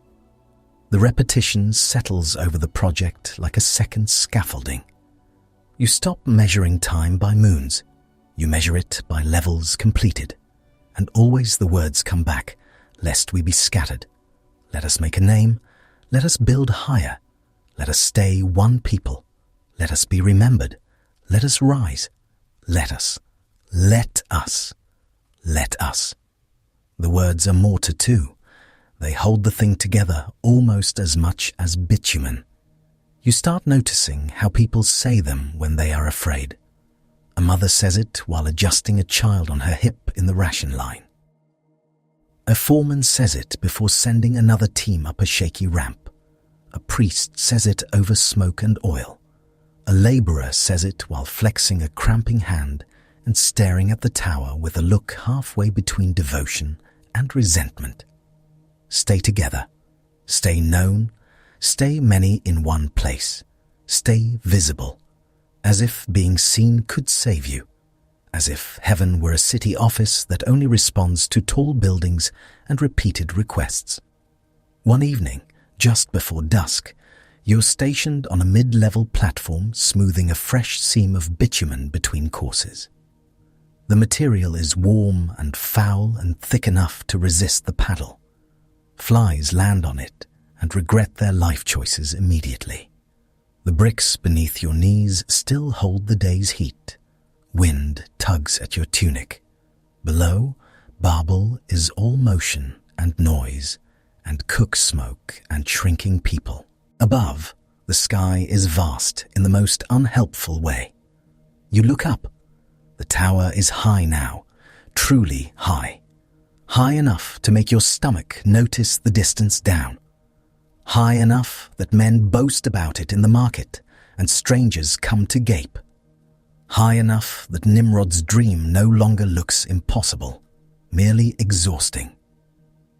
Yet the sky above it remains untouched, wide and indifferent, clouds moving where they please, evening color spreading without asking permission from brick or king.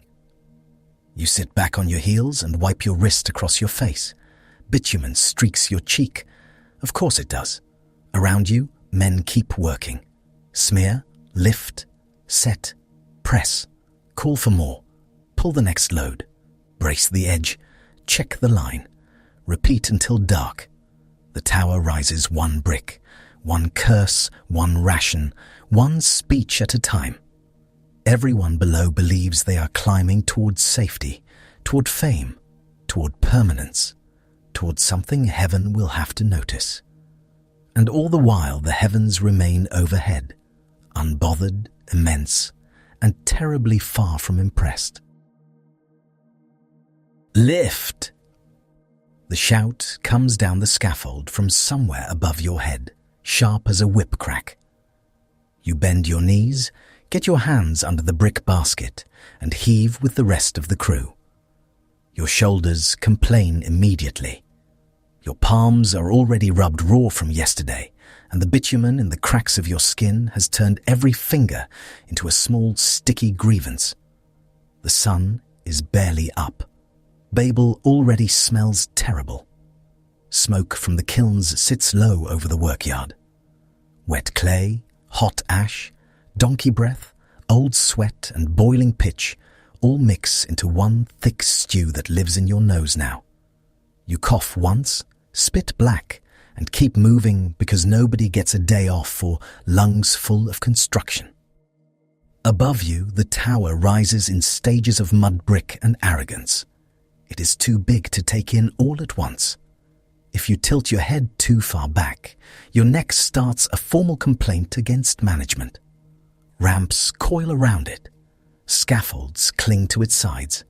Men crawl over it like ants determined to invent bureaucracy. And for weeks now, the whole machine has worked by voice. One foreman shouts. 10 men obey. One team passes bricks. Another spreads mortar. Someone calls for rope. Someone else calls for water. Orders move up and down the tower faster than baskets do. Words are the oil in the gears, the rhythm in the arms, the invisible mortar holding all these tired bodies together, long enough to keep stacking baked mud toward the sky. But towers do not fail all at once. First comes a crack, then a misunderstanding, then the terrible silence where obedience used to live. It starts so small you almost miss it. A man 2 platforms above you bellows for more mortar. At least, that is what you think he says. The carrier beside you squints upward, frowns, and sends up water skins instead. The foreman starts shouting harder, face red, veins up in his neck like cords. The water arrives. He kicks it over in fury. The skin bursts on the planks, mud and shouting everywhere. You laugh under your breath at first because this happens. People are tired. Tempers are short. Half the men running this site think screaming is a trade skill.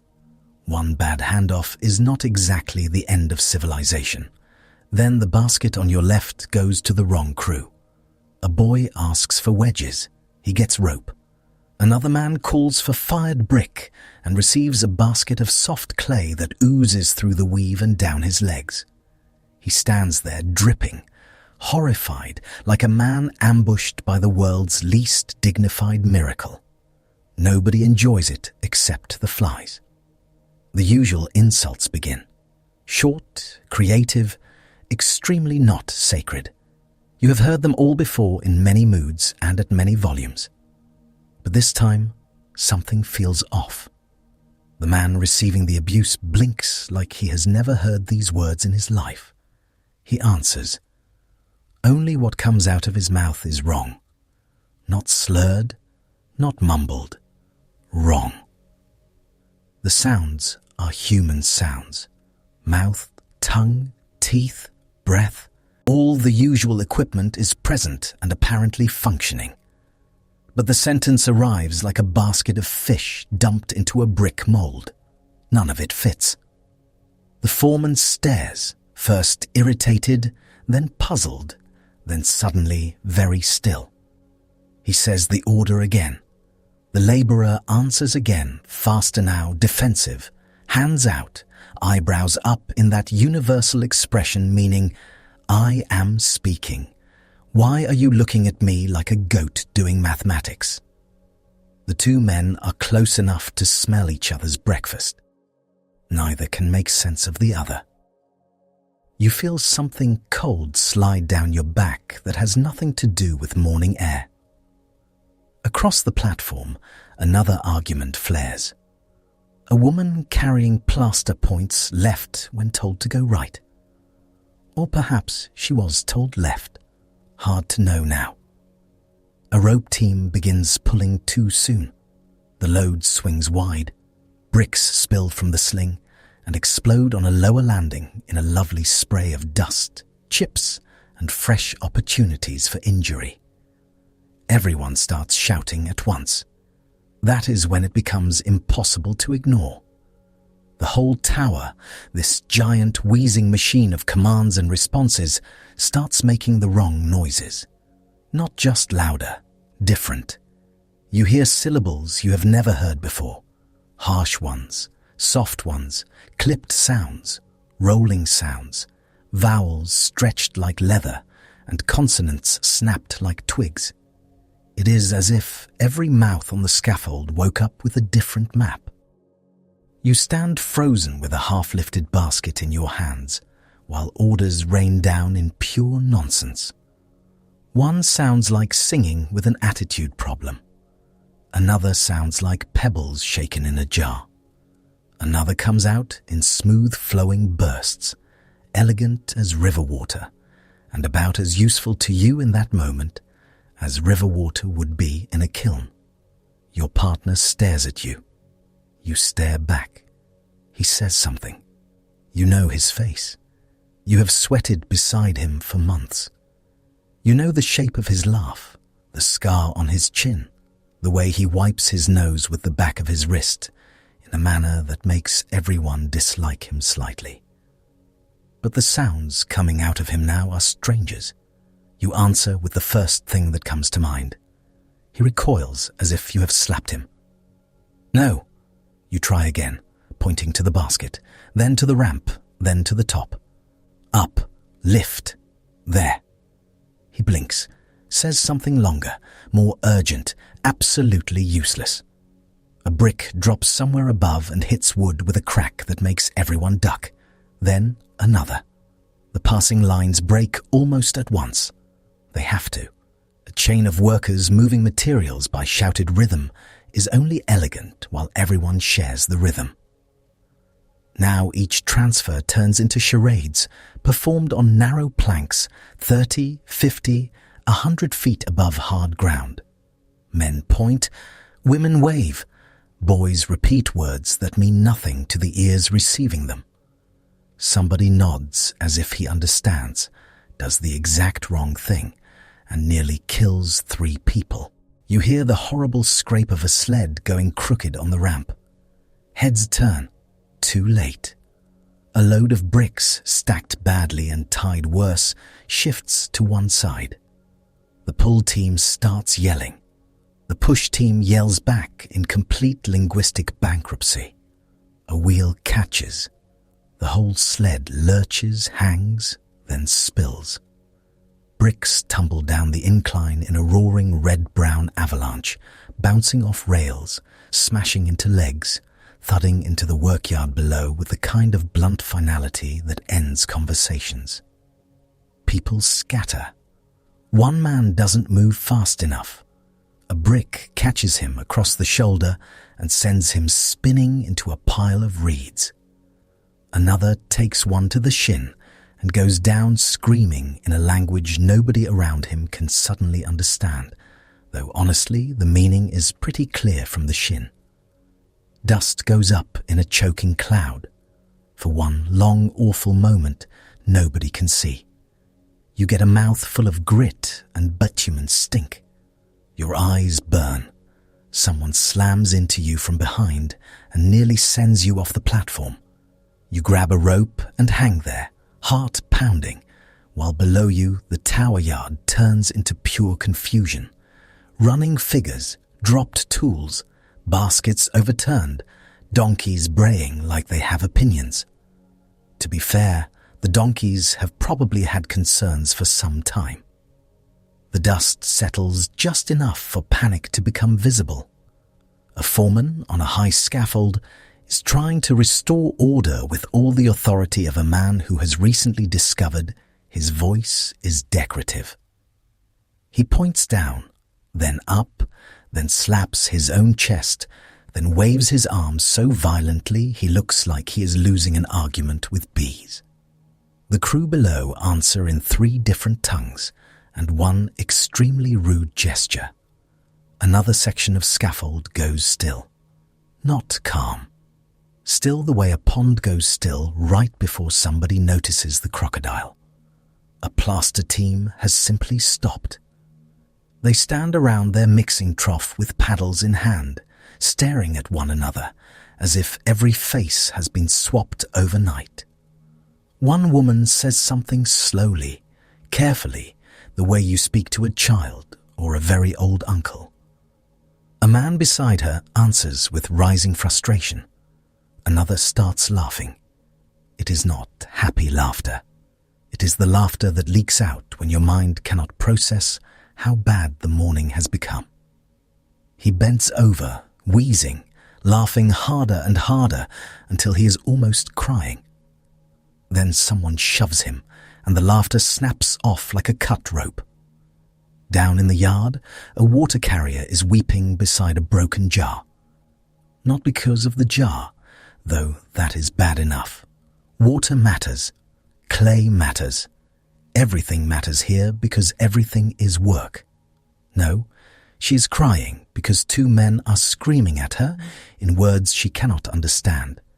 And she is screaming back in words they cannot understand. And all 3 of them have the same face people wear when they realize the bridge is gone and they are already halfway across. You try to find one familiar voice, just one, a phrase from home, a curse from the kiln line, a joke from the ration queue, anything. Around you are dozens of mouths moving, and more than half of them may as well be speaking bird. Not because they sound silly, because they sound alive and urgent and completely inaccessible, which is somehow worse. It is like waking up to find your own village replaced overnight by excellent actors who learned your friends' faces, but not their words. Then Nimrod appears. You do not see where he came from at first. One moment it is chaos. The next, there he is on a raised platform near the lower ramp, broad-shouldered, dust on his beard, cloak thrown back, surrounded by guards and officers who suddenly look less useful than decorative fence posts. Even in confusion, people notice him. They always notice him. He has built an entire life out of being noticeable. He shouts one command, then another, voice carrying over the yard like a drumbeat. For a heartbeat, you feel the old reflex, that habit of obedience, the body remembering before the mind does. Men turn toward him. Women look up. Hands pause over baskets and ropes. Then they hesitate. A dozen faces stare at him blankly. One officer repeats the command in a voice meant to sound just as strong and lands somewhere between confident and deeply embarrassed. Nothing. Another officer tries. The yard answers with scattered movement, a few men responding correctly, several incorrectly, many not at all. The old chain between order and action has snapped, and everybody is standing there holding one sad end of it. Nimrod's jaw tightens. You can see it even from where you stand. This is new. Beasts in the field understood fear. Laborers in the city understood hunger, punishment, reward, ambition, the whole ugly package. Even if they grumbled, they moved. His voice had always traveled across men the way fire travels across dry reeds. Not today. He points to the fallen bricks, then at a crew on the ramp, then jabs his finger upward toward the tower's higher levels. The crew he points at begin doing 3 different things. One group runs for ropes, another starts clearing debris. A third, perhaps understanding only the direction of his arm, begins climbing. They climb directly into a fresh disaster. Above them, a team that should have been securing a load has mistaken a warning for a command. They release tension on the line too soon. A pallet tips. Bricks slide. The men below look up just in time to experience one of history's least enjoyable weather events. The shower is brief but persuasive. People dive under carts, behind stacks, beneath awnings. One guard throws his arms over his head and crouches, which ruins his dignity but preserves his skull, so fair trade. Nimrod himself jumps back from the first impact. A brick explodes on the platform edge near his foot, spraying chips across his legs. No one planned that. That may be the most unsettling part. This is not revolt with slogans and sharpened blades. Revolt you can hit. Revolt has a face, a camp, a leader to drag out by the hair. This is far worse for a builder of kingdoms. This is obedience dissolving into air. No one can even agree enough to rebel properly. The tower is turning into a workplace disaster, directed by heaven with impeccable comic timing. Another cry goes up from the mid-level scaffold. You look and wish you hadn't. A section of walkway has jammed where 2 crews, unable to understand each other, tried to pass in opposite directions with full loads. Men are pressed shoulder to shoulder, baskets wedged between them, each side yelling, no one yielding because no one grasps the problem. One man tries to force his way through. Another shoves back. A basket slips. A woman loses her footing. She catches a post with one hand. Everyone near her grabs at once. too many hands, no coordination. Somebody is shouting what is probably pull, though it could also be duck, or my cousin stole my sandals, and nobody can tell. She dangles, kicks, scrapes a leg bloody against the side of the tower, then gets hauled back onto the plank in a heap of dust and tears. After that, whole sections just stop working. People no longer trust the voice behind them. A shouted warning might be a command. A command might be nonsense. A joke might sound like a threat. You see men refusing to move loads unless they can make eye contact first and point to every step like exhausted mimes. The whole operation drops straight through the floor. The kilns still burn because fires know one language only. Their mouths glow red in the workyard. Heat rolls out in waves. Fresh bricks keep baking whether anyone can stack them or not. So now hot loads are arriving with nowhere reliable to go. Carriers wander. Foremen rage. A donkey is tied in the path of a plaster cart and responds to the unfolding collapse by relieving itself with criminal indifference. The smell does not improve. Bitumen softens in the heat and gives off that thick tar stink that gets in your throat and sits there. Sweat runs down backs, down legs, into sandals, turning dust into mud around your ankles. Somewhere, fish from the morning market have started spoiling in the sun. A broken jar of sour beer leaks underfoot. You take one step and nearly lose a sandal in the universal sludge of empire. And still the voices keep fracturing. At first, you thought there were a handful of new tongues. There are more than that. Every cluster of workers seems to be finding itself by accident, drawn not by loyalty now, but by comprehension. People gather around whoever sounds familiar. Cousins cling to cousins. Neighborhoods reform in miniature. Those from one household huddle together, then another, until the yard looks like spilled beads sorting themselves by color. You watch it happen in real time. A plaster mixer says a sentence, and 3 heads snap toward him with relief, so intense it is almost painful to see. They rush to him, all speaking at once. Nearby, a brick team hears a woman call out and answer her with the same flowing syllables. Suddenly, they are a unit, grabbing each other's arms, laughing in disbelief, then crying, then backing away from everyone else. Across the yard, a group breaks into rapid, clipped speech and begins moving together with the protective twitchiness of men who have decided strangers are now everywhere. Babel is becoming neighborhoods before lunch. Nimrod sees it too. He moves through the yard with guards around him, trying one cluster after another. He speaks. Blank looks. He tries another officer. A few understand that one. Many do not.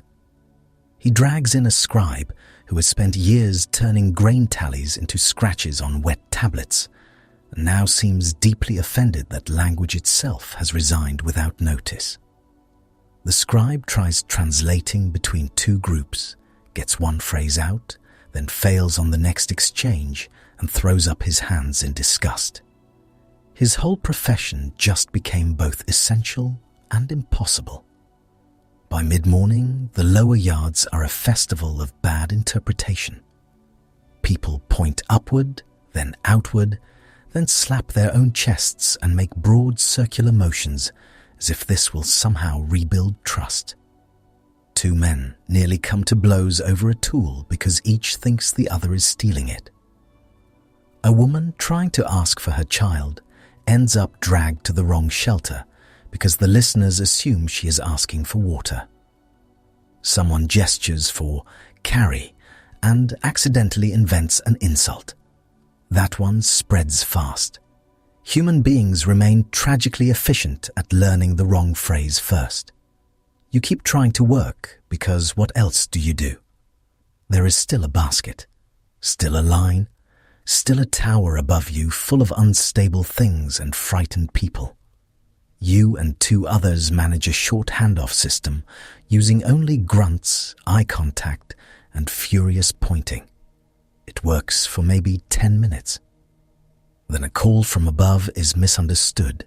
Your partner turns too soon, and a brick clips your wrist hard enough to send sparks up your arm. You drop the load. It smashes near your feet. Shards sting your calves. The man across from you begins shouting at you in a language you do not know. But honestly, his face gets the message across beautifully. You shout back in yours.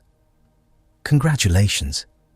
You are now participating in the oldest international event, Furious Nonsense. Below, one of the great ramps is being abandoned. You can see the decision spread not by command, but by instinct. Too many accidents, too much confusion. Men carrying loads down past men carrying loads up, no one able to coordinate. All of it on a slanted path built by people who assumed speech would continue existing. Workers start setting their baskets down and backing away. A few officers try to stop them. One grabs a laborer by the arm. The laborer rips free and shoves him. That would have been unthinkable yesterday. Dangerous, stupid, almost suicidal. Today it happens, and instead of immediate punishment, there is only more confusion. The officer grabs for words that no longer land. The laborer responds with words the officer cannot catch. Both are furious. Neither can complete the transaction. Authority is fraying thread by thread. By noon, the upper scaffold is nearly useless. Some crews refuse to go back up. Some go and come down almost immediately, pale-faced, shaking, one sandal missing, as if they have toured the inside of a nightmare. A man on the lower landing points to his ears, then to his mouth, then to the tower and makes a chopping motion with both hands. No more. Enough. Finished. His meaning reaches everyone perfectly because fear is annoyingly multilingual. The sun climbs. Heat presses down. Bricks burn your palms. The tower walls radiate warmth like ovens. Tar sticks to everything. Ropes, baskets, hems, knees, beard hair.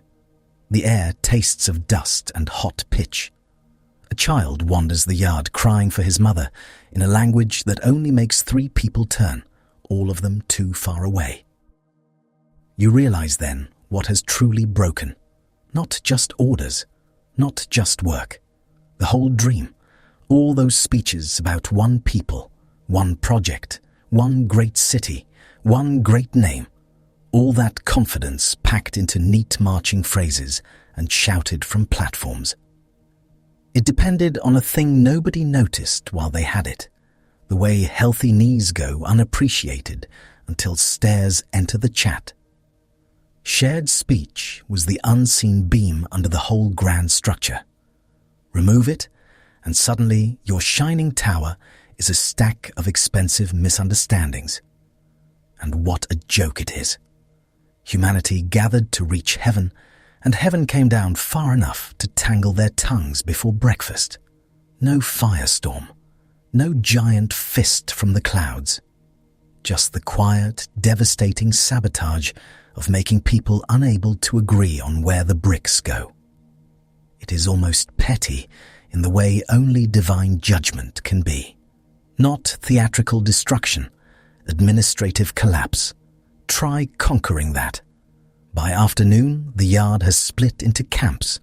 Cooking fires are lit in separate clusters. Water jars are guarded.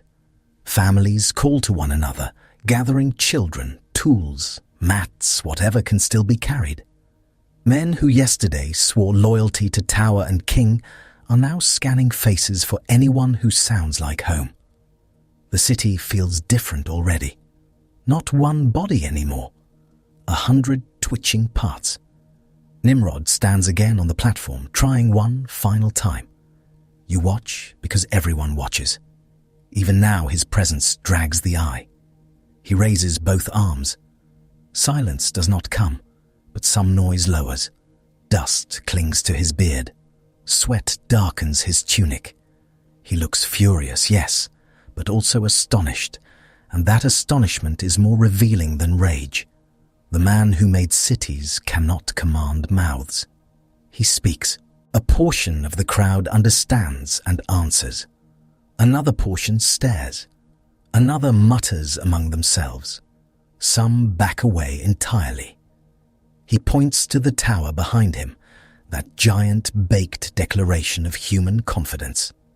He thunders something that may be a command to continue, maybe a promise, maybe a threat. It hits the crowd like rain on stone. Nothing holds. A few loyal crews lift their tools uncertainly. Others shake their heads. One woman gathers her children and walks away in full view of everyone. A man follows. Then 3 more. No charge of guards comes after them. No organized response forms. Nimrod's officers are busy trying to speak to men who no longer live in the same world of words. People keep leaving, not in one dramatic flood, in dozens, in 2s and 4s and family knots, some carrying bedding, some carrying brick molds they may yet use elsewhere, some carrying babies, old parents, grain sacks, goats, half their household tied together with rope. The tower looms above them, unfinished, ridiculous, suddenly like a rich man caught halfway through building a very stupid palace with no roof and no plan. You stand there with dust on your tongue and realize the project is dead before anyone says so. No trumpet announces it, no decree carved into wet clay. It dies in dropped ropes, in unanswered orders, in the way people stop looking upward. That may be the cruelest cut of all. For months, maybe years, every eye in Babel had been trained on height. More levels, more bricks, more glory. Now eyes turn sideways instead, looking for kin, for carts, for roads out. The tower is still standing. The dream isn't. Toward evening, the noise shifts again. Less command. More arguing in clusters. More sobbing. More animals being loaded. More names called into the hot air. The kilns are allowed to burn down. No one wants to feed them. Their heat fades slowly, like anger after a feast. A scaffold rope knocks against wood in the breeze with a hollow tap, tap, tap. Up high, abandoned baskets sway. A few bricks still tumble now and then from deserted levels, landing with lonely thuds in the yard below. Nobody runs to retrieve them. Nobody marks the count. Nobody cares what the ledger says today. The scribes can press all the little signs they want into clay, but the city has slipped out from under their stylus. You climb down at last with a body full of aches. Your knees shake on the final ramp. Your hands are blistered, your throat feels lined with kiln ash, and there is tar on your calf hair that will be there until death or vigorous scraping, whichever comes first. Around you, Babel's great workforce has become a camp of strangers sorting itself by sound. The sun lowers red through smoke. It catches the side of the tower and makes it glow as if finished, as if triumphant, as if any of that was still true. But now you know better. It is only brick. Brick and tar and sweat and speeches. Tall, yes. Impressive, yes. Also helpless. A giant standing on the vanished bridge of a common tongue. Somewhere behind you, Nimrod is still trying to hold the city together. You do not turn to look. There are too many voices now, and not enough understanding. Children sleep against bundles. Mothers keep one hand on their water jars. Men sit in circles with the stunned faces of workers after a collapse, replaying the day with gestures because words no longer travel far enough. The first stars begin to appear over the unfinished top of the tower, remote and utterly unimpressed. And Babel, for all its smoke and muscle and shouting, has discovered that heaven did not need to be reached. Heaven only had to lean down a little. After that, the whole thing came apart in your hands. 3 months pass. The tower still looks ridiculous. You see it from far off first, a jagged tooth of baked brick rising over the plain, all ambition and no dignity. The upper scaffolds hang crooked now. Ropes flap in the wind. Rain has streaked the bitumen black down the sides, so the whole thing looks like it got into a fight with the sky and lost badly. Closer up, Babel smells different than it used to. Not better, just sadder. The sharp stink of hot kilns and fresh tar has faded into wet ash, cooling clay, donkey urine, and stagnant ditch water. Puddles collect in wheel ruts deep enough to swallow a sandal. Half-shaped bricks slump back into mud. A mould lies on its side beside a workyard, full of rainwater, mosquito larvae, and one dead lizard doing its best impression of a warning label. The city has not fallen in one dramatic crash. It is unravelling in pieces, which is somehow more humiliating. A scaffold platform creaks where nobody climbs anymore. A ration line that once wrapped around the storehouse now has 6 people in it, all glaring in 6 separate languages. The overseer at the front still holds his staff like that means something. It does not. He points left, they go right. He shouts and gets back 3 blank looks, 1 insult, and a shrug so eloquent it deserves preserving in fired clay. And even after the shouting fades, the man at the center of it does not vanish. Tyrants rarely do. They linger in memory like smoke in fabric. You still hear his name before you see his men. Nimrod. It moves through alleys and workyards in lowered voices, muttered over bowls of lentils, hissed by old labourers with cracked hands. Some people say it with fear, some with admiration that has not yet figured out it should be embarrassed. Some say it the way you mention a fever that nearly killed the household, but somehow left one child still convinced it was exciting. He has not been erased. He has become harder to pin down. That is worse. When a strong man is standing in front of you, sweating through his tunic and barking orders, at least you know where to look.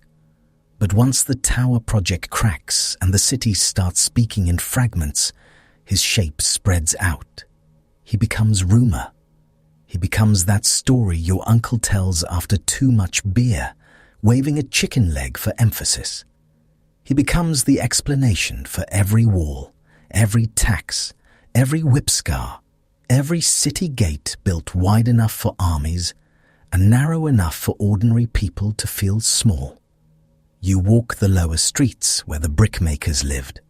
Whole rows of houses are empty now, doors hanging open, mats rolled up and gone. A cooking pot sits abandoned on one hearth, cracked down the middle, full of dust and mouse droppings. In another room, a child's clay toy lies under a bench beside a sandal too small for any adult foot. The silence in these homes is not peaceful. It feels interrupted, like everyone got up mid-argument and never came back. In the lane outside, weeds have started pushing between trampled paths. That is how quickly a grand human project starts getting reclaimed. 1 season, a few rains. Suddenly, the empire has grass in its teeth. You pass a kiln yard where rainwater hisses on old brick dust. The great firing ovens are cold now, their mouths black with soot and streaked with mineral crust where water has trickled down. Once these places roared day and night. Men hauled fuel, women carried clay, children stacked dried bricks, until their shoulders burned and their noses ran with soot. Now the wind blows through the firing chambers with a hollow moan, and a stray dog sleeps where workers used to fight over position. Nobody misses the hours. Plenty of people miss the rations. That is the nasty little aftertaste of broken tyranny. The same system that ground you down also handed out bread, thin beer, onion scraps, and just enough security to keep panic from chewing through the camp. When it falters, freedom arrives carrying a small sack and no meal plan. Your back hurts less, but your stomach has opinions. So the neighborhoods divide. Some families leave at once, bundling up tools, goats, sleeping mats, and whatever dried grain they can steal or salvage. You watch them stream out along the roads in clumps, still arguing with each other through wild hand gestures and desperate guesswork. A mother points east, her brother points south. Grandfather points at everyone like the entire next generation has personally offended him. The donkey decides to sit down. Naturally. Departure in the ancient world is never elegant. It is ropes, crying children, baskets shedding turnips, one chicken making a bid for liberty, and somebody realizing too late they forgot the waterskins. Nobody glides into history. They stumble, they curse, they drag half their household behind them, and they hope the next place has fewer mosquitoes. Others stay. Of course they do.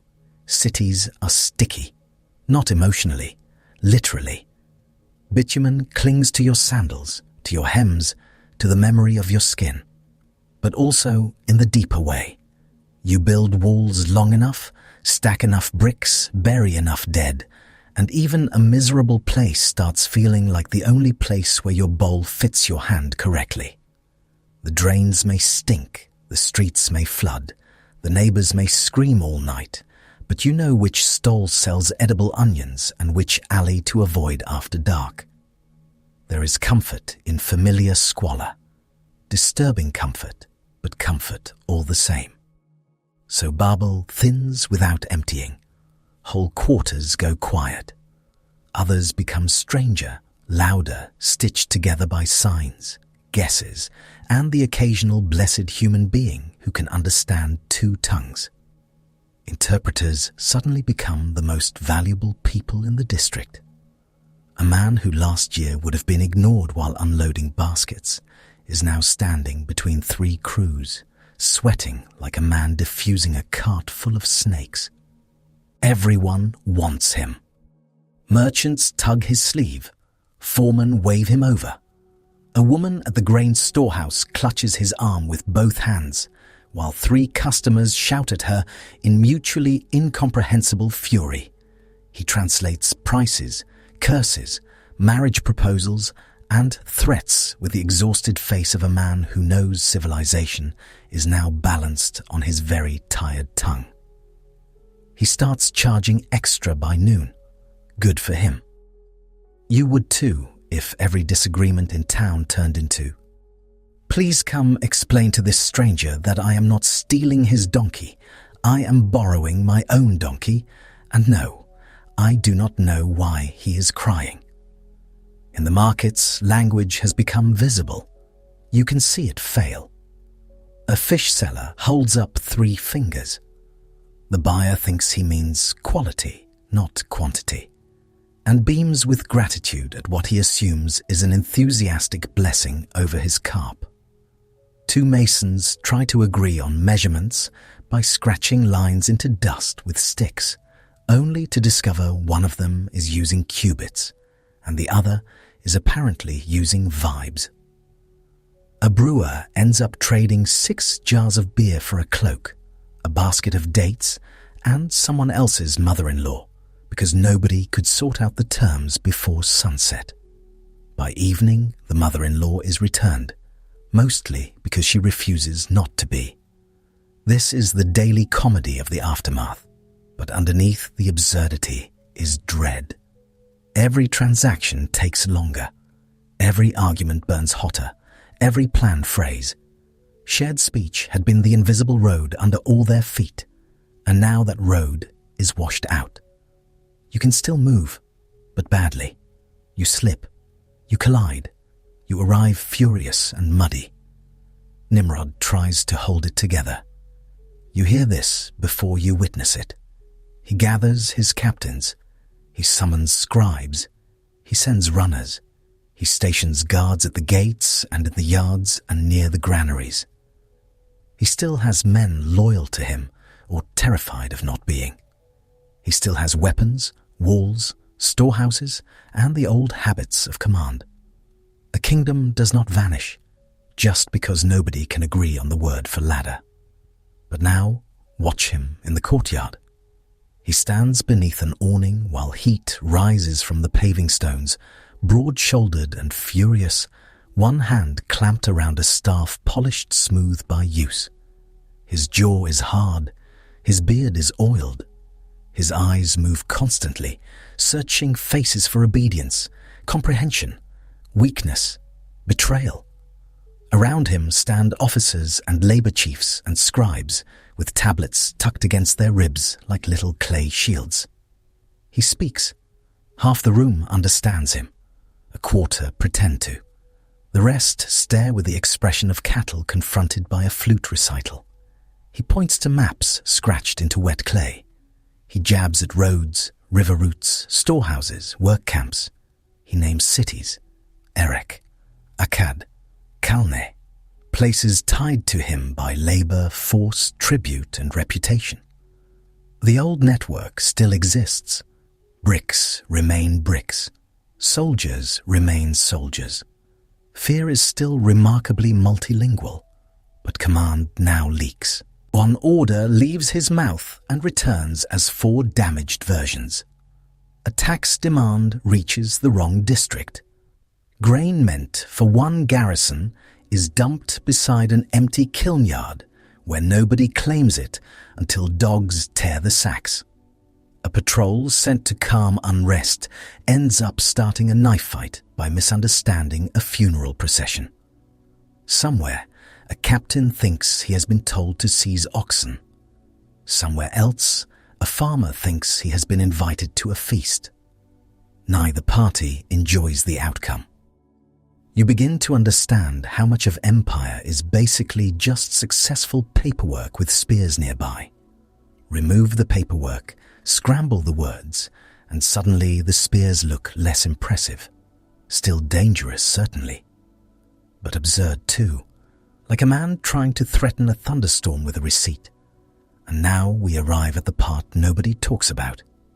The myth starts while the man is still alive. That is how these names survive. Not in quiet libraries, in kitchens, in barracks, in caravan camps where smoke gets in your eyes and everyone smells like sheep and fatigue. One man says, Nimrod can still kill a lion with a single spear thrust. Another says he once hunted wild bulls by moonlight and came back with both horns and all his fingers, which frankly sounds made up but gets better every time it is told. A third says, heaven itself had to come down because nobody else could stop him. That one sticks. Children hear it while pretending not to listen. Women mutter it over kneading troughs. Caravan guards repeat it by firelight with mouths full of charred meat. By the time the story reaches the next settlement, Nimrod is no longer just a king with a damaged building project. He is the giant shadow behind cities. The first man who thought a wall could fix the human heart. The hunter who turned people into quarry. The builder who stacked mud against the sky and called it glory. The details wiggle. The name stays. You leave the central streets and walk toward the unfinished outer works. The ground squelches underfoot. Channels dug for expansion have filled with green water, frog eggs, and trash. Bundles of reeds rot where they were dropped. A cart axle lies snapped in the mud beside a load of bricks, melting back into lumpy earth. This had been the future once. More houses, more walls, more storage, more order, more everything. Now it is a marsh with paperwork ambitions. Dragonflies skim the surface. A pig roots in a pile of abandoned straw and comes up wearing half a basket like a hat.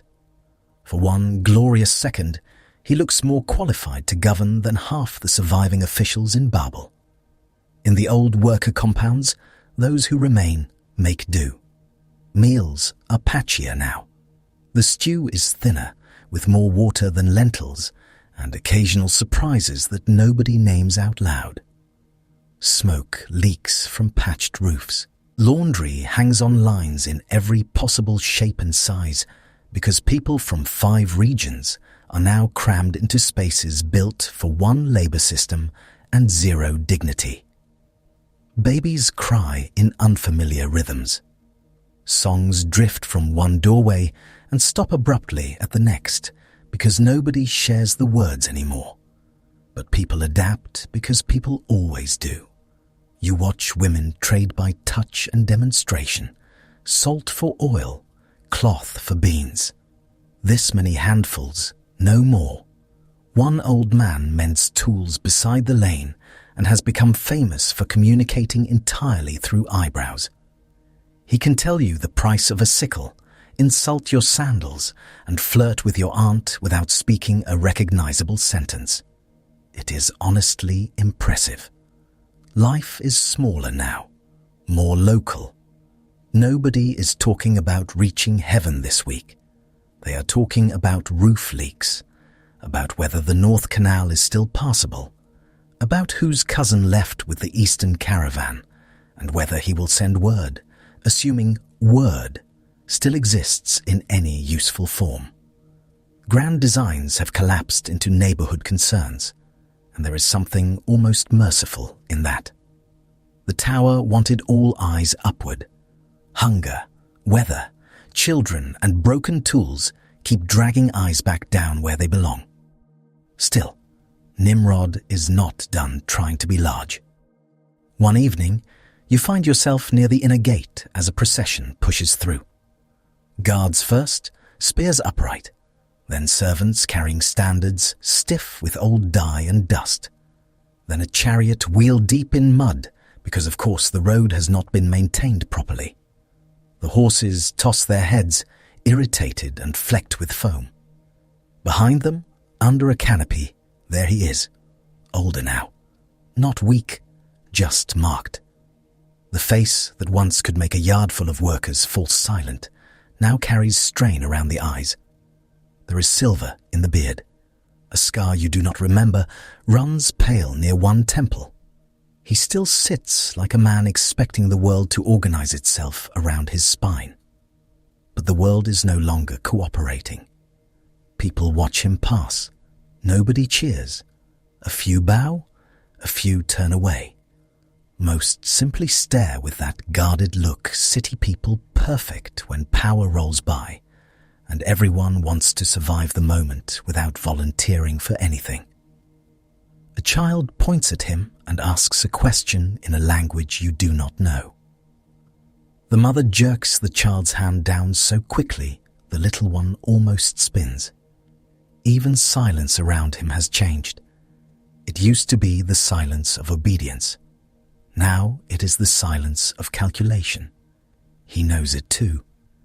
You can see it in the way his gaze moves over the crowd, checking, testing, measuring loyalty by posture, by eye contact, by who still clears a path and who waits half a breath too long. For men like him, public uncertainty smells stronger than blood, and Babel is beginning to stink of it. Rain comes that night, heavy, warm, relentless. It batters roofs, floods alleys, pounds the tower's unfinished heights until rivulets run down every level. In the worker yards, water pools around abandoned brick stacks and turns neat corners soft. A retaining wall near the kiln quarter collapses with a wet thud and a sigh, as if the city itself has grown tired of pretending. You wake to thunder and the slosh of sewage trying new directions. By morning, part of a ramp has washed out. Labourers gather to look at it, hands on hips, all speaking at once and accomplishing nothing except universal annoyance. The damage can be repaired, probably. Most things can, with enough hands and enough orders and enough food. But those are exactly the three items Babel no longer has in reliable supply. This is how a project dies. Not always in fire, sometimes in maintenance, sometimes in repeated meetings where nobody understands each other and the ladder still needs fixing. Sometimes in delayed brick deliveries, spoiled grain, absent crews, and one very expensive retaining wall that everybody assumed somebody else was checking. Human pride dreams in monuments. Human collapse often arrives as damp paperwork and mold. The tower remains, but it has changed species. It is no longer a promise, it is a warning. Travelers start using it that way. You hear them outside the gates, resting beside tethered animals and rubbing sore ankles. Head toward the broken height, one says, pointing with his chin. When you smell the tar and marsh and bad decisions, you've reached Babel. Another laughs, then spits into the dust. The laugh has nerves in it. Caravans still come, though fewer than before. Trade never fully dies where rivers meet. Reed boats still nose through the channels. Donkeys still arrive with wool, copper, timber, skins, grain, gossip, and fleas. Always fleas. Every age has taxes, and every caravan has fleas.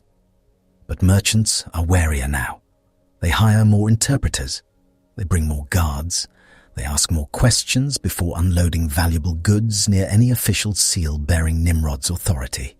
The seal still matters, just not as much.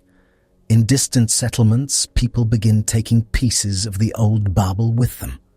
Not actual bricks, though some probably do that too, because humans love stealing souvenirs from disaster sites. They carry habits, the idea of city walls, the use of kilns, the memory of organized labor, the dangerous thrill of central storehouses and measured fields, and a ruler who promises order in exchange for your life becoming a scheduling problem. This is the eerie part. The tower fails. The name spreads anyway. You feel it by the river one dusk, where families camp before moving on. Fires blink in the gathering dark. Pots simmer. Babies fuss. Men repair harnesses with fingers gone stiff from travel. Nearby, two brothers argue over route choices, using pebbles, gestures, and escalating disgust. Behind them, the unfinished height of Babel stands against the reddening sky, like a cracked finger still trying to accuse heaven. An old woman beside the fire notices you looking. She snorts. Then she taps her chest, points toward the city, and circles one finger by her temple. Crazy, proud, dangerous. Her meaning is clear enough. Then she spreads both hands wide over the children, the bundles, the goats, the exhausted little camp stitched together from scraps of leaving. After that, she mimes building upward, upward, upward, and finally flicks her fingers apart like seeds thrown across a field, scattered. Even now, with no shared tongue, the lesson walks around in people's bodies. Months become years. Babel never entirely empties, and Nimrod never entirely disappears. His rule contracts, hardens, shifts. Some cities remain tied to his name. Some break away. Some keep his officials but ignore his orders whenever distance makes disobedience affordable. In one place, he is remembered as founder. In another, as oppressor. In another, as giant. In another, as fool. In all of them, he is larger after the fracture than before it, because memory is a terrible tailor and keeps enlarging the sleeves. You hear boys play at being Nimrod in the dust. One stands on a rock and shouts nonsense syllables, while the others pretend to haul bricks, hunt lions, or strike each other with reed stalks. The game dissolves into wrestling almost immediately because children understand empire at a surprisingly practical level. Whoever is strongest gets to be king until somebody bites him. That may be the cleanest summary available. The old kilns sink deeper into disuse. Roofs cave in, plaster flakes, courtyards fill with wind-blown weeds and goat pellets. The grand storehouses are repurposed, subdivided, stolen from, patched and argued over by descendants who barely remember the original labor rosters but still live inside their consequences. The tower casts a shadow at different hours depending on the season. People work around it. Children dare each other to climb where they should not. Lovers meet in the lee of ruined walls because even failed monuments provide privacy, if nothing else. And Nimrod? He becomes harder each year to separate from what he started. That is the final chill of it. A man can die. A city can crack. A tower can stall half-finished with weeds in the joints and birds nesting where overseers once screamed. But the hunger that built it does not die so neatly. It travels. It learns accents. It puts on new crowns. It hears the old fear of being scattered and offers the same rotten bargain again. Come closer, stack higher, obey harder, and maybe this time you will be safe. You have smelled that promise already. It smells like hot brick, wet tar, sweat trapped in wool, and somebody else's hand on your shoulder steering you toward the work line. Even now, in the cooling evening, Babel holds that odor faintly. The sun goes down in a smear of bronze over the plain. Frogs start up in the ditches. Smoke rises from the houses still occupied, thin and blue and domestic. Somewhere a hammer taps at a loose hinge. Somewhere a mother scolds a child. Somewhere an interpreter earns his supper for turning one more near riot into a grain purchase. Above them all stands the tower, unfinished and darkening. A monument to one man's name. A warning to every name after it. And out beyond the city, beyond the marsh and the roads and the caravans heading into separate horizons, people keep walking away carrying stories, techniques, grudges, and the memory of what happens when power climbs too high and speech itself breaks under the strain. The bricks remain for a while. The mud remains longer. The name lingers longest. And somewhere in the distance, in another valley, near another river, somebody is already planning walls. Ever wondered what a man like Nimrod is doing in a story like this? Not just a big hunter with good shoulders and a dramatic entrance. Not just the founder of smoky cities full of bricks, shouting, and very poor drainage. A man like that is there because people kept needing a warning about what human strength turns into when nobody tells it. No, they remembered him because he felt familiar. So after all of that, what does all of this leave sitting in your chest? First, they wanted you to feel how seductive strength is, not in theory, in your bones.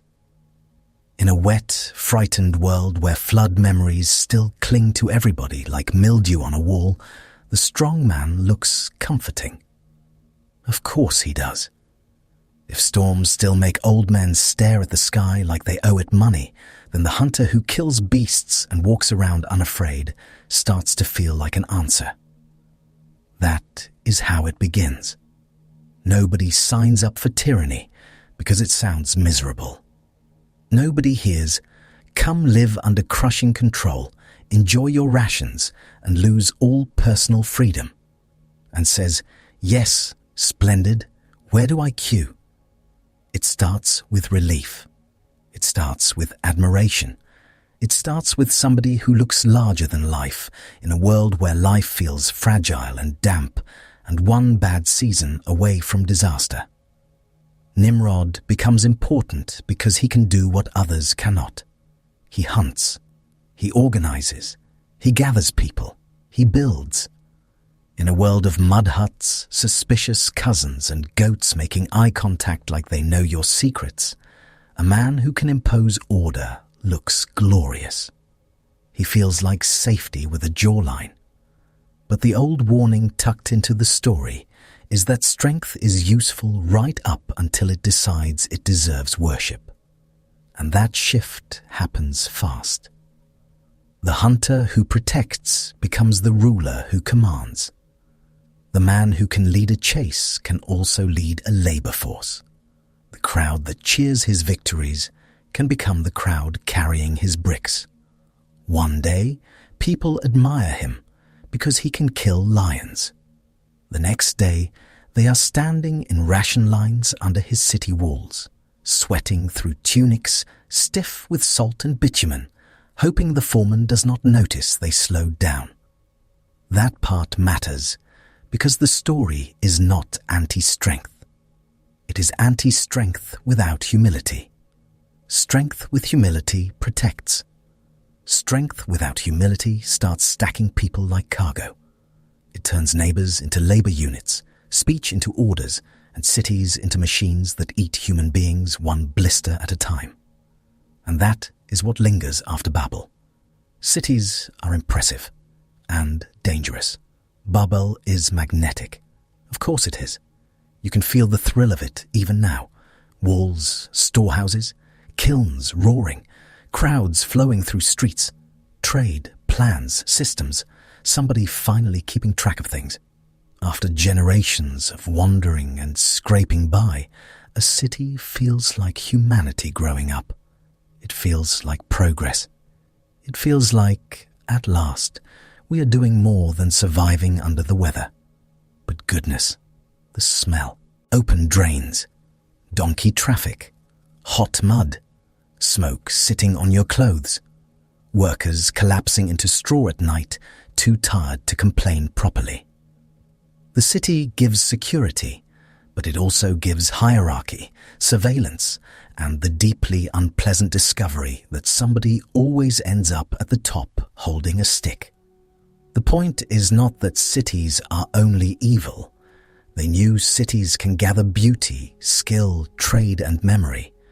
But they also knew a city can become a giant mouth with walls. And Nimrod learns to feed it. That is why the tower matters so much. The tower is not just architecture with delusions of grandeur. It is humanity trying to turn fear into a monument. Let us make a name for ourselves. That line carries a lot of weight. It sounds bold. It sounds united. It sounds like a mission statement painted on an office wall by somebody who has never lifted a brick in his life. But under it is fear. Fear of being scattered. Fear of being small. Fear of trusting God with the future. So people do what people are very good at doing. They take anxiety, bake it in a kiln and call it destiny. They stack brick on brick, smear on the bitumen, and convince themselves that enough human effort can secure what only God can give. That is the rot sitting inside the whole project. Not rebellion with flaming swords and dramatic speeches. Rebellion with payroll, civic planning, and compulsory teamwork. Much ruder, honestly. They are not trying to reach heaven because the stairs might actually work. They are trying to build a world where they do not need to receive anything. A world where human beings can establish themselves, define themselves, protect themselves, and glorify themselves on their own terms. A name for ourselves. That is the line that keeps echoing, because it is never just about a name. It is about independence swollen into pride. It is about refusing creatureliness.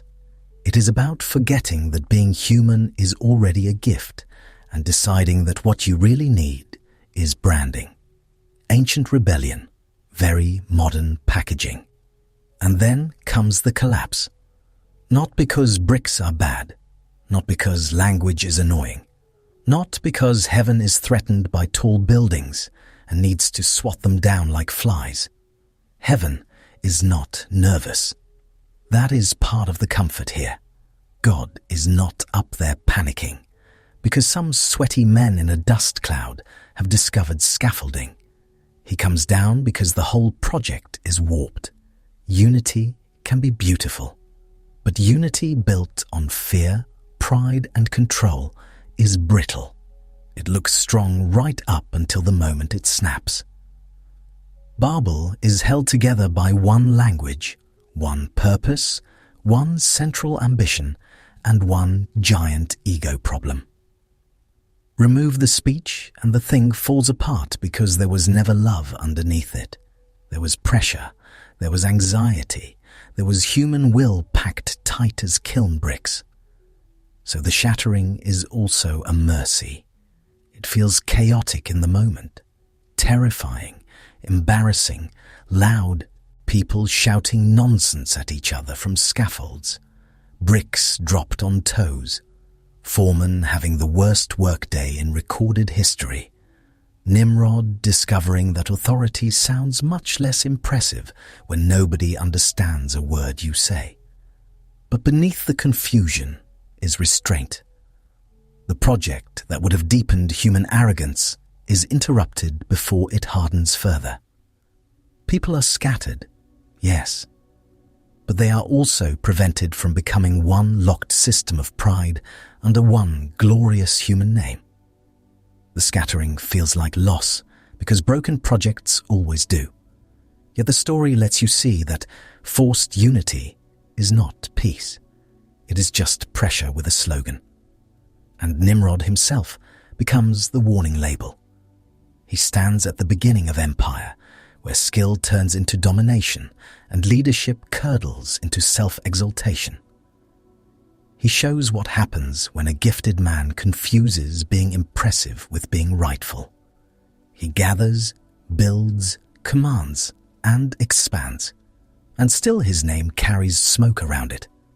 Not because building is wrong, not because organizing people is wrong, because all of it became bent toward making humanity seem self-sufficient and making one man seem enormous. That is the warning worth preserving. Not that human beings should do nothing, not that all ambition is filthy, not that scattered weakness is somehow holy by itself. They wanted you to remember proportion. God is God. You are not. Human beings can build cities, shape cultures, tame rivers, fire bricks, and coordinate astonishing things. But the minute all of that becomes a ladder for self-glory, it starts rotting from the center. Heaven is not stormed by human ambition. It is not impressed by your tower, your city walls, your polished speeches, or your carefully managed public image. Mud can be baked. Bitumen can be smeared. Names can be carved into stone.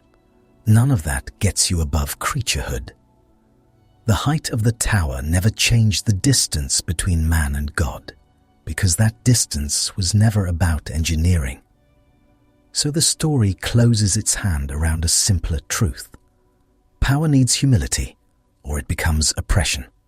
Unity needs trust, or it becomes coercion. Achievement needs reverence, or it becomes rebellion in fancy clothes. Nimrod's world teaches all of that by smell and sweat and collapse, by showing you a city that looked strong while devouring its people, by showing you a tower that looked bold while advertising fear, by showing you a ruler who looked mighty while becoming small in the shadow of heaven. And that is the relief at the end of it. The world is not finally ruled by the loudest builder. Human pride does not get the last brick. Towers crack, empires scatter, names swell and then go thin as dust. But heaven remains a heaven, untouched by all the straining below. and human beings are better off receiving their place from God than trying to claw one out of kiln smoke and panic. So when you step back from Babel at last, the meaning settles. You were never meant to live crushed beneath somebody else's giant name. You were never meant to confuse fear with unity. You were never meant to believe that enough labor, enough noise, enough height, or enough glory could force open the gates of heaven. Nimrod built upward. The story points higher still. And the tower, for all its smoke and shouting and borrowed grandeur, never truly rose that far at all. At last, the workers are gone. The wind moves through the broken works and rattles what they left behind. You stand where the tower once clawed at the sky, and the place feels larger now that it has failed.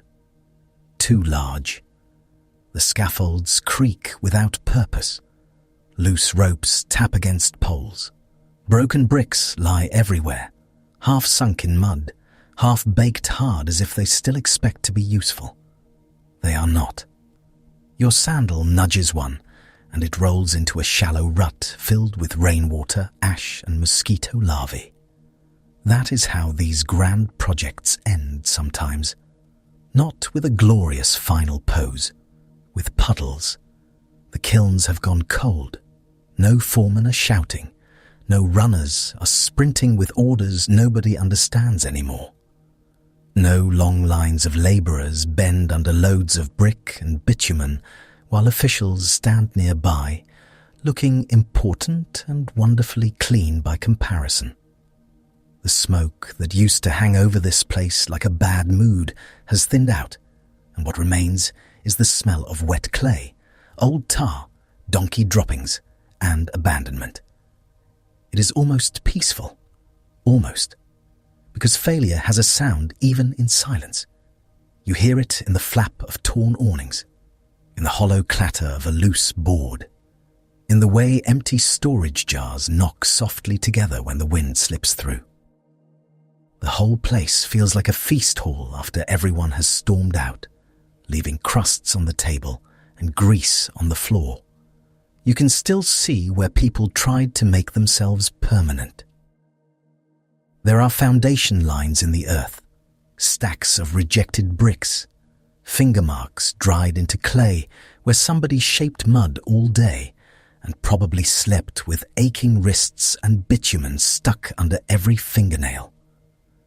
There are places where walls began and stopped, places where ambition got halfway up and then simply ran out of language. That will happen. Beyond the ruined works, the people are already moving away, not as one crowd anymore. That age is over.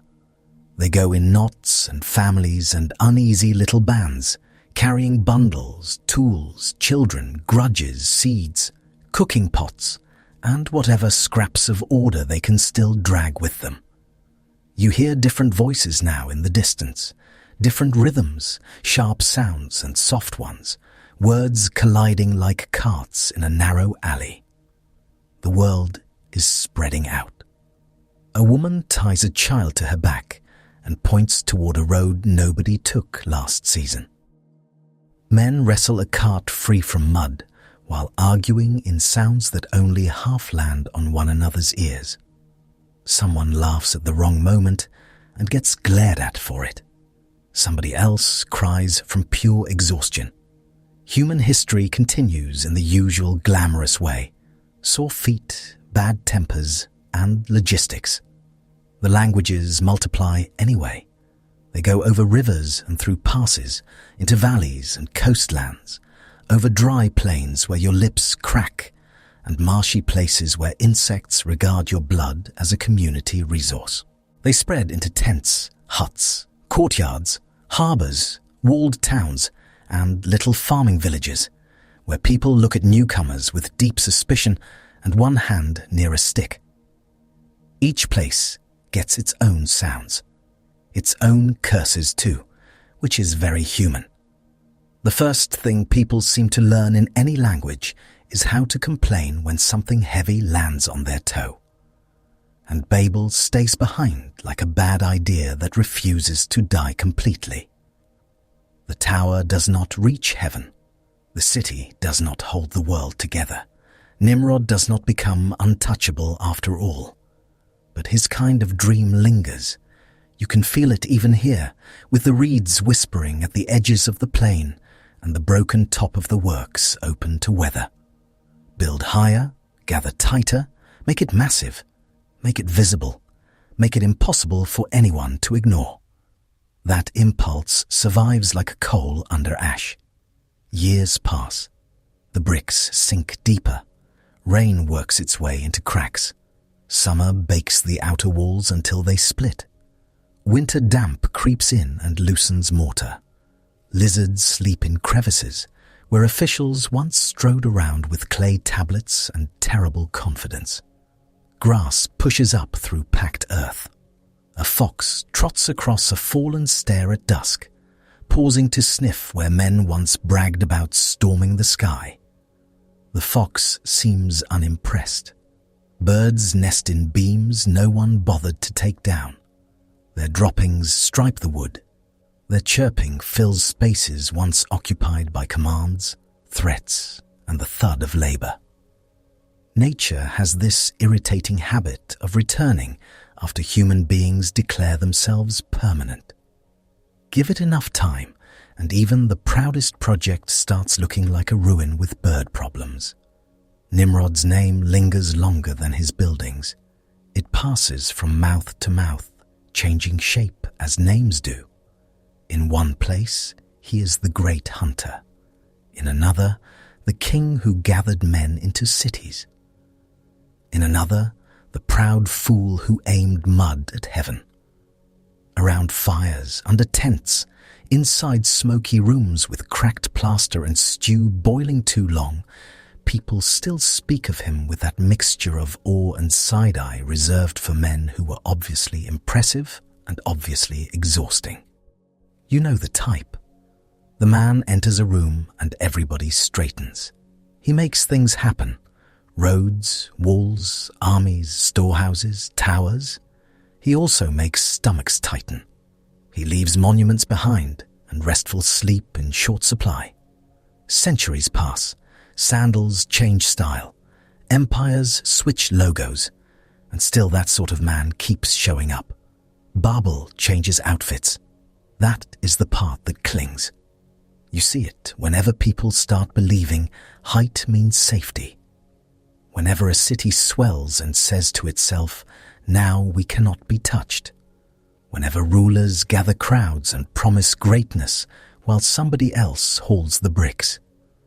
Whenever human beings start talking as though enough stone, enough money, enough walls, enough noise, enough reach might finally make them immune to fragility. The costume updates. The heartbeat underneath does not. And yet the stars above the plain remain deeply uninterested. Night comes slowly here. The heat leaks out of the ground. Frogs begin their strange little percussion section near the marshes. Insects whine past your ear with criminal confidence. Far off, a dog barks, then another. The ruined tower darkens from brown to black, becoming less a structure than a shape against the sky. Above it, the heavens stay exactly where they were.